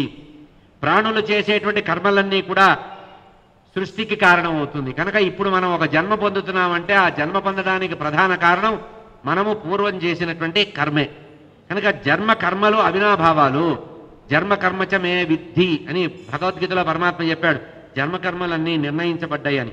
కనుక శ్రీ విష్ణోర్వచనం శ్రుత్వా పరిదృష్టాచ పార్వతి తనం దదౌచ. వెంటనే నారాయణమూర్తి మాట్లాడినటువంటి ఈ మాటలు వైరాగ్యస్ఫోరకమైనటువంటి వేదాంతపరమైనటువంటి మాటలు విన్నటువంటి పార్వతీదేవి వెంటనే ఆ మహావిష్ణువు యొక్క అనుగ్రహానికి సంతోషపడి జ్ఞానాన్ని పొంది ఆ పిల్లవాడిని తీసుకుందట. పిల్లవాడిని ఒళ్ళోకి తీసుకొని పిల్లవాడికి ఆశీర్వదించిందిట. మెడలో ఉండేటువంటి విష్ణుమూర్తి తన మెడలో ఉండేటువంటి కౌస్తుభమాలని ఆ పిల్లవాడికి బహుమానం చేశాట. బ్రహ్మదేవుడు వచ్చి తన కిరీటాన్ని పిల్లవాడికి ఇచ్చాట. ధర్మదేవత రత్నభూషణాలను ఇచ్చాట. దేవతా స్త్రీలందరూ కూడా యథోచితంగా ఇచ్చారు. తుష్టావచ మహాదేవ. ఈ విధంగా పునర్జన్మ పొందినటువంటి ఆ పరమాత్మ మహావిష్ణువు యొక్క అనుగ్రహం వల్ల పునర్జన్మ పొందినటువంటి తన సంతానాన్ని శంకర భగవానుడు చూసి చాలా సంతోషపడ్డాడు. ఇదంతా పెద్ద నాటకం. శంకర భగవానుడు ఎవరో కాదు, విష్ణుమూర్తి ఎవరో కాదు, గోలోకవాసైన కృష్ణుడు ఎవరో కాదు, గణపతి ఎవరో కాదు. కనుక తన పుత్రుడికి పునర్జన్మ వచ్చినందుకు సంతోషపడ్డటువంటి శంకర భగవానుడు ఆనంద పారవస్యంతో ఉన్నట్ట. దేవతలు, పర్వతాలు, గంధర్వులు అక్కడికి వచ్చారట. మహావిష్ణువుని స్తోత్రం చేశారు. పార్వతీదేవి తన తండ్రి ఏంటంటే హిమవంతుడు మొదలైనటువంటి వాళ్ళని తీసుకొచ్చి పిల్లవాడిని చూపించారట. బ్రాహ్మణులందరికీ కూడా చాలా బహుమానాలు ఇచ్చారట. ఆ సందర్భంలో బ్రాహ్మణులందరూ కూర్చొని వేదాలు పురాణాలు చదివారట. పురాణ ప్రవచనము వేద పారాయణ చేశారట. శనిం లజ్జితం దృష్ట్యా పార్వతీ కోపశాలిని. ఆ సమయంలో అక్కడే తల వంచుకొని సిగ్గుచేత బాధపడుతూ కన్నీళ్లు కారుస్తున్నటువంటి శనైశ్వరుని చూసిందట అమ్మవారు. తల వంచుకొని చూసిందట. అప్పుడు కోపం పట్టలేకపోయిందట. చూడండి, కనిగట్టుకొని చూడమన్నది అమ్మవారే. చూసినందుకు వచ్చిన ప్రమాదానికి తిడుతోంది. ఇంత సభ ఉంటే నువ్వు అంగవిహీనుడు అవుతావు పొమ్మంది. అమ్మవారు శపించిందట అంగవిహీనుని. పార్వతీదేవి శనైశ్వరుని కోపించి ఈ విధంగా చూసిందట. అక్కడే ఉండేటువంటి సూర్యభగవానుడు, కశ్యప ప్రజాపతి, యముడు కైలాసం నుంచి అక్కడి నుంచి వెళ్ళటానికి బయలుదేరారట.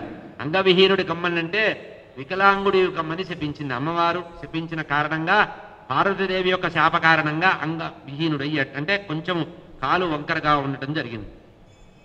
అందరూ కూడా సాక్షిగా ధర్మదేవతను సాక్షిగా పెట్టుకొని ఈ పని చేశాడు కదా. వెంటనే చూడండి, సూర్యభగవానుడి కోపం వచ్చిందిట. మా అబ్బాయి చేసిన తప్పే ఉంది, చూడు చూడు చూడని వెంటబడితే కదా చూశాడు, ఇగో ధర్మదేవతే సాక్షి అని అక్కడి నుంచి కోపం వచ్చిందట వాళ్ళకి. ఎర్రగా కళ్ళు ఎర్రబడ్డాయట. ధర్మదేవత సాక్షిగా శనైశ్వరుడి పార్వతీ మందిరాన్ని లోపలికి ప్రయత్నించి ప్రేరేపించింది కూడా అమ్మవారే కదా. విష్ణువు దేవతలు ప్రేరేపించగా బ్రహ్మదేవుడు కోపంతో ఊగిపోతూ సూర్యుడు మొదలైనటువంటి వాళ్ళందరినీ కూడా ఓదార్చారట. ఎందుకయ్యా అనవసరంగా, ఆమె లోకమాత, ఆమె ఏదో కోపంతో వచ్చింది, పిల్లవాడికి కలిగిన దానికి కదా, కనుక ఈ శాపం సమస్య లేదు అన్నారు. శనైశ్వరుడు పూర్వం భార్య పెట్టినటువంటి శాపమే తప్పించి ఇప్పుడు కొత్తగా పార్వతీదేవి కొత్తగా ఇచ్చినటువంటి శాపం కాదు, ఈ పిల్లవాడికి వచ్చేదేం లేదు. కనుక దుష్టమైనటువంటి చూపుగా ఉంటుందన్నారు కదా, కనుక ఈ రకంగా జరిగిందన్నారు. సూర్యవాచ. అప్పుడు సూర్య భగవానుడు శనైశ్వరుడు తండ్రి మాట్లాడుతున్నాడు. తం ధర్మం సాక్షిణం కృత్వా సూనోర్వై మాతురాజ్ఞయ. అమ్మా, మా అబ్బాయి తప్పేం లేదు. నా కుమారుడైనటువంటి శనేశ్వరుడు ధర్మదేవత సాక్షిగా తల్లి అయినటువంటి పార్వతీదేవి ఆజ్ఞ పొంది పుత్రుణ్ణి అతి ప్రయత్నంతో చూశాడు. ఎప్పుడూ ఎవరిని నేరుగా చూసే అలవాటు మానేశాడు మా వాడు. చాలా రోజులైంది కళ్ళల్లో కళ్ళు పెట్టి చూడటం అనేది మానేసి చాలా రోజులైంది మా అబ్బాయి. కానీ ఇప్పుడు అతి ప్రయత్నంగా చూశాడు. కళ్ళు తేరిపార తీసి చూడటం జరిగింది. ఎందుకు ఇది? ఈ కారణం చేత అమ్మవారు చూడమంది కనుక. కనుక నా కుమారుడు తప్పేం లేదు, అనవసరంగా నా కుమారుని ఎందుకు? కనుక నా పుత్రుడికి అంగవిహీనుడి కమ్మని శపించడం మహా తప్పు కదా, దోషం కదా. ఎందుకు ఇది? నా పుత్రుడు ఈ విధంగా అంగవిహీనుడు అయితే పార్వతీదేవి ఏ రకంగా ఆనందపడుతుంది? అప్పుడు యమధర్మరాజు అంటున్నాడు, యమవాచ ప్రదాయ స్వయమాజ్ఞాయాం చ శశాపేయం స్వయం కథ. పార్వతీదేవి తాను స్వయంగా తన కుమారుణ్ణి చూడమని ఆజ్ఞ ఇచ్చి మళ్ళీ మాట మార్చి తానే శపించడం న్యాయంగా ఉందా? సంపదల్సిన వాడిని పిలిచి దగ్గరికి పిలిచి చంపినట్టుగా ఉంటుంది. నేను రక్షిస్తాను రా అని పిలిచి ప్రాణభిక్షని పెట్టి అభయాన్ని ఇచ్చిన వాళ్ళు సంభరిస్తే ఎట్లా ఉంటుందో పార్వతీదేవి విధంగా శపించడం ఏమన్నా బాగుందా? బ్రహ్మదేవుడు అంటున్నాడు, బ్రహ్మవాచ శశాప పార్వతీ రుష్ట స్త్రీ స్వభావశ్చ చాపలాత్. నాయన కశ్యపాదులారా, పార్వతీదేవి కూడా ఒక స్త్రీయే కదా, స్త్రీ స్వభావం. తన పిల్లవాడికి ఏదైనా ప్రమాదం జరిగితే స్త్రీ స్వభావరీత్యా తల్లి మాతృభావన పొందింది కనుక స్త్రీ స్వభావం చేత తొందరపడి కోపించింది కనుక శపించిందే కానీ వేరు కాదు. పూజ్యులైనటువంటి మీరందరూ కూడా ఆమెను క్షమించాలి అని బ్రహ్మదేవుడు చెప్పాడు. ఓ దుర్గా మాత, నీవు కూడా ఈ పుత్రుడిని చూడ్డానికి నువ్వు అనుజ్ఞ ఇచ్చిన తర్వాతే శనైశ్వరుడు చూశాడు, ఇప్పుడు అతన్ని శపించావు, అతని తప్పు లేకుండా అతను శాపం పొందుతున్నాడు అని పార్వతీదేవిని బుజ్జగించారటండి. వచ్చిన వాళ్ళందరూ కూడా బుజ్జగించారట. అమ్మా తప్పులేదు. బభూవ పార్వతీతుష్టా బ్రహ్మణో వచనాన్మునే శాంతా బభూవస్తు తత్ర దినేశ యమకశ్యపా. బ్రహ్మదేవుడు మాట్లాడినటువంటి మాటలు విన్న తర్వాత ఆ పెద్దవాళ్ళందరూ చెప్పినటువంటి మంచి మాటలు విన్న తర్వాత పార్వతీదేవికి ఆనందం కలిగింది. అదేవిధంగా సూర్యభగవానుడు యమధర్మరాజు కశ్యపుడు అంటే ఎవరు? సూర్యభగవానుడి తండ్రి. అంటే ఎంతమంది మాట్లాడారో చూడండి. శనైశ్వరుడి వెంట ఎంతమంది వచ్చారో. ఆయనకి బాగా బెటాలియన్ సపోర్ట్ ఎక్కువ ఉంటుంది. శనైశ్వరుడు ఒంటరిగా ఉండడు. మనం ఏదో నువ్వుల నూనె పోస్తే తగ్గిపోతాడు అనుకుంటాం. మహాప్రభావవంతుడు. చూడండి, కశ్యపుడు యొక్క కుమారుడు సూర్యభగవానుడు. సూర్యుడు భగవానుడు కుమారుడు శనైశ్వరుడు. కనుక యమధర్మరాజు కూడా వచ్చారు వెంట. శంకరుడు కూడా బతిమిలాడాట. పార్వతీదేవిని ఇంతమంది బతిమిలాడాల్సి వచ్చింది జగన్మాతని. పార్వతీదేవితో శంకరుడు అన్నట్ట గడ్డం పట్టుకొని, పాపం ఆ శనైశ్వరుడు చేసిన తప్పేం లేదు. గ్రహరాజో భవ శనేహ. వెంటనే పార్వతీదేవికి ఆనందం కలిగింది. అయ్యయ్యో పొరపాటు అయ్యా, మా అబ్బాయికి ఏదో ప్రమాదం జరిగిందని అన్నాను కానీ నీ మీద నాకు కోపం లేదు. ఈరోజు నా పిల్లవాడు అందంగా తయారయ్యాడు, లోకంలో ఇంతమంది చేత స్తోత్రం చేయబడుతున్నాడు. గ్రహరాజో భవ. కనుక నీకు ఈ రోజు నుంచి గ్రహరాజుగా నీకు ప్రమోషన్ ఇస్తున్నాను పొమ్మని. అమ్మవారు తలుచుకుంటే ఇబ్బంది లేదు. అఖండమైనటువంటి ఐశ్వర్యం అమ్మవారు ఇస్తుంది. నా ప్రభావం వల్ల నీవు సర్వగ్రహాలకి ఆధిపత్యాన్ని పొందుతావు పొమ్మని. కనుక ఏ గ్రహమైనా సరే ఎక్కడైనా ఇబ్బంది పెడుతుంటే శనైశ్వరుడు అనుకూలంగా ఉంటే, లగ్నాత్తు శని ఉంటే ఆనందంగా ఉంటుంది. కనుక నా ప్రభావం వల్ల ఈ రోజు నుంచి గ్రహాలకు ఆధిపత్యం అవుతావు. అంతేకాకుండా మహావిష్ణువుకి అత్యంతమైనటువంటి ఇష్టుడుగా ఉంటావు. అందుకనే ఏళ్ళనాటి శని వచ్చినప్పుడు సులభంగా దాటాలంటే రోజు విష్ణు సహస్రనామం పారాయణ చేస్తే ఏళ్ళనాటి శని ప్రభావం పోతుందండి. శివారాధన, ఆంజనేయ స్వామి ఆరాధన, ఆ తర్వాత విష్ణుమూర్తి ఆరాధన చేస్తే విష్ణుమూర్తికి అత్యంతమైనటువంటి ప్రీతిపాత్రుడుగా ఉంటావు. కనుక నీకెప్పుడైనా ఎవరికి మీదైనా కోపం వస్తే వాళ్ళు విష్ణుమూర్తిని తలుచుకుంటే వాళ్ళ జోలికి వెళ్ళదు. లోకల్లో అందరికీ అవకాశం ఇచ్చింది అమ్మవారు. అంతేకాకుండా నువ్వు చిరంజీవిగా నిన్ను ఆశీర్వదిస్తున్నాను. శనైశ్వరుడికి అమ్మవారు ఇచ్చింది. యోగీంద్రుడు అవుతావు. ఎప్పుడు కూడా ధ్యానపరాయణుడు అవుతావు. ఎప్పుడూ కూడా కళ్ళు మూసుకొని ధ్యానం చేస్తూ ఉంటాటండి. అందుకనే ఇక్కడే శాస్త్రంలో ఏం చెప్పారంటే, ఏళ్ళనాడు శని వస్తే శని చుట్టూ తిరిగి శని జపం చేయడం కాదు, శివారాధన, విష్ణు ఆరాధన, గణపతి ఆరాధన చేస్తే, మణిసూక్త పారాయణ చేస్తే ఆ స్వామి సంతోషపడతాట. పరోక్ష ప్రియుట. శని భగవానుడు గొప్పతనం ఏంటంటే పరోక్ష ప్రియుడు. తన జోలికి రాకపోతే తాను ఏం చేయట. అన్ని అనవసరంగా ఎవరైనా ఇబ్బంది పెడితే, ఇరిటేట్ చేస్తే ఇరిటేషన్ వస్తుంది, కానీ వేరే భగవంతుణ్ణి ఆరాధన చేస్తే శనైశ్వరుడు ఎవరి దగ్గరికి రాట. కనుక శ్రీహరి భగవానుడికి అత్యంత ప్రీతిపాత్రుడు అవుతావు, చిరంజీవి అవుతావు, యోగీంద్రుడు అవుతావు. అంతేకాకుండా విష్ణుమూర్తి మీద దృఢమైనటువంటి భక్తి విశ్వాసాలు కలుగుతావు. నా శాపము అమోఘము. పార్వతీదేవి చెప్తోంది, నేను పెట్టిన శాపం చాలా అమోఘంగా ఉంటుంది, కానీ నువ్వు అంగవిహీనుడు అమ్మని శపించా కదా, నా శాపాన్ని పూర్తిగా 100% విత్డ్రా చేసుకోలేను, అమెండ్మెంట్ ఇస్తున్నా, కొంచెం కాలు వంకరగా ఉండేటట్టు కుంటివాడిగా మారుస్తా. అంటే నోటికి వచ్చేసింది, నా నోటి నుంచి శాపం వచ్చింది, పార్వతీదేవే శాపం ఉపశమనించిందని అనకూడదు కదా, కనుక నా శాపం కొంచెం ఉంటుంది, నువ్వు ఏమవుతావు, కొంచెం కాలు వంకరగా జన్మిస్తావు అని చెప్పి ఈ విధంగా శరజ్జగామదేహ ఇత్యుక్త్వా పార్వతీ దుష్టం బాలం ధృత్వా వక్షసి కించిత్ అంగో భవిష్యతి. కొంచెం కాలు వంకరగా ఉంటావని చెప్పి అమ్మవారు వెంటనే ఈ విధంగా చెప్పి ఆశీర్వదించేసిందిట. అప్పుడు పిల్లవాడిని ఎత్తుకొని వెంటనే అంతఃపురంలోకి వెళ్ళిపోయిందిట. ఈ విధంగా పార్వతీదేవికి శనైశ్వరుడు నమస్కరించాడు. శనైశ్వరుడు నమస్కరించి అప్పటి నుంచి శనైశ్వరుడు యొక్క అనుగ్రహానికి, శనైశ్వరుడు ప్రభావం తగ్గాలంటే గణపతి ఆరాధన కూడా ముఖ్యం. సింధూర ప్రియుడు కదా, ఆ సింధూరాన్ని భగవంతుడికి, గణపతికి సింధూరాన్ని సమర్పించి గరికపోతలు ఇస్తే కూడా శని ప్రభావం తగ్గుతుంది. నారాయణ ఉవాచ అధ విష్ణు శుభే కాలే దైవతస్య మునిస్సవ పూజయామాస తం బాలం ఉపహారై అనుత్తమై సర్వాగ్రే తవ పూజా చ మయా దత్తా సురోత్తమ సర్వపూజశ్చ యోగీంద్ర. ఈ విధంగా విష్ణుమూర్తి చెప్తున్నారు. మంచి ముహూర్తంలో దేవతలు మూలందరి చేత గొప్ప గొప్ప ఉపహారాలన్నీ కూడా గణపతికి ఇప్పించారట. ఇప్పించిన తర్వాత అప్పుడు చెప్తున్నారు, సమస్త దేవతల కంటే నిన్నే ముందు పూజించాలి, నన్ను పూజించే ముందు కూడా నిన్నే పూజించాలి అని ఆశీర్వదించింది. ఎవరు? విష్ణుమూర్తి ఆశీర్వదించాడు. సమస్త దేవతల యొక్క పూజలకి ముందుగా నిన్నే పూజించాలి, నిన్ను పూజించకపోతే ఏ దేవుడు కూడా పలకకుండుగాక. గణపతిని ఆదవు పూజ్యో గణాధిప అంటే అది అర్థం. ఆయన్ని పూజించి పసుపు గణపతిని పూజించి ఉద్వాసన చెప్పిన తర్వాతే ఇంకో దేవుడు లైన్లోకి వస్తాడట. మొట్టమొదట టోకెన్ ఇచ్చేది గణపతికే ఈ వరాన్ని. ప్రాణులందరికీ కూడా నువ్వే పూజనీయుడివి, యోగీంద్రుడు అవుతావు అని చెప్పి విఘ్నేశ్వరుడు, గణేశుడు, హేరంబుడు, గజాననుడు, లంబోదరుడు, ఏకదంతుడు, శూర్పకర్ణుడు, వినాయకుడు అనేటువంటి 8 పేర్లు ఇచ్చాటండి. విష్ణుమూర్తి ఇచ్చాట ఈ పేర్లు. ఈ ఉపనామాలన్నీ కూడా గణపతికి ఇచ్చింది ఎవరు? విష్ణుమూర్తే. విఘ్నేశస్య గణేశస్య హేరంబశ్చ గజానన లంబోదరశ్చ ఏకదంత శూర్పకర్ణో వినాయక అని ఈ విధంగా 8 పేర్లు పఠిస్తే సర్వసిద్ధులు కలుగుతాయట. మనం ఎప్పుడైనా ఏదైనా ఒక పనికి బయలుదేరితే ఈ 8 పేర్లు అనుకోని బయలుదేరాలట. ఏమిటా పేర్లు? విఘ్నేశశ్చ గణేశశ్చ హేరంబశ్చ గజానన లంబోదరశ్చ ఏకదంత శూర్పకర్ణో వినాయక. ఈ 8 నామాలు అనుకోని కనుక మనం ఏదైనా పని మొదలు పెడితే సర్వకార్య సిద్ధి కలుగుతుందట. ఇది ఆశీర్వదించారట.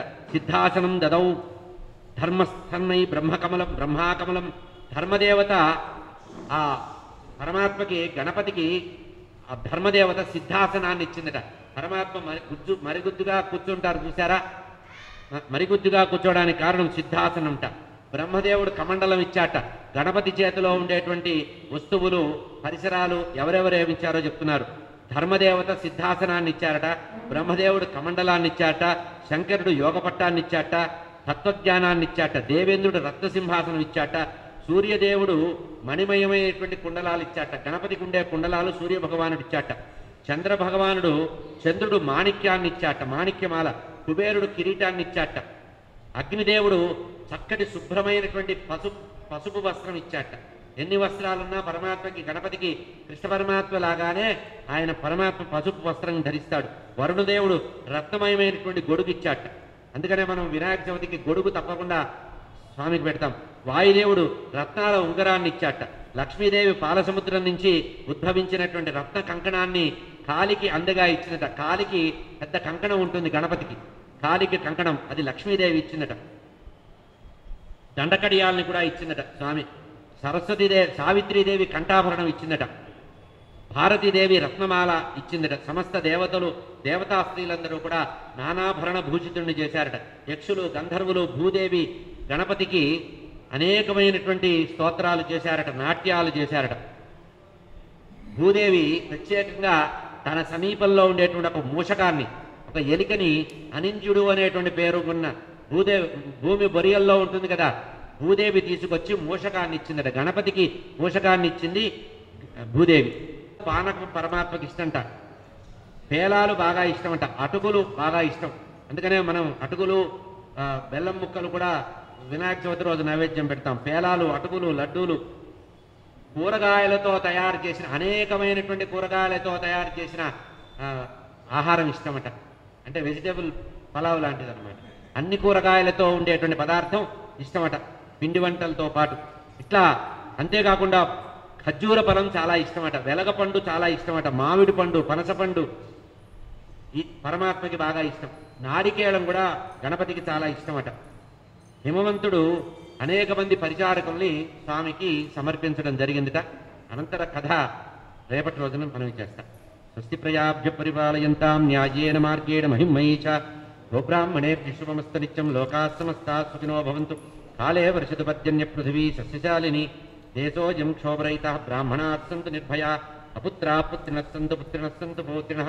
అధనాः సధనాः సంతు జీవంతు శరదాం సుఖం.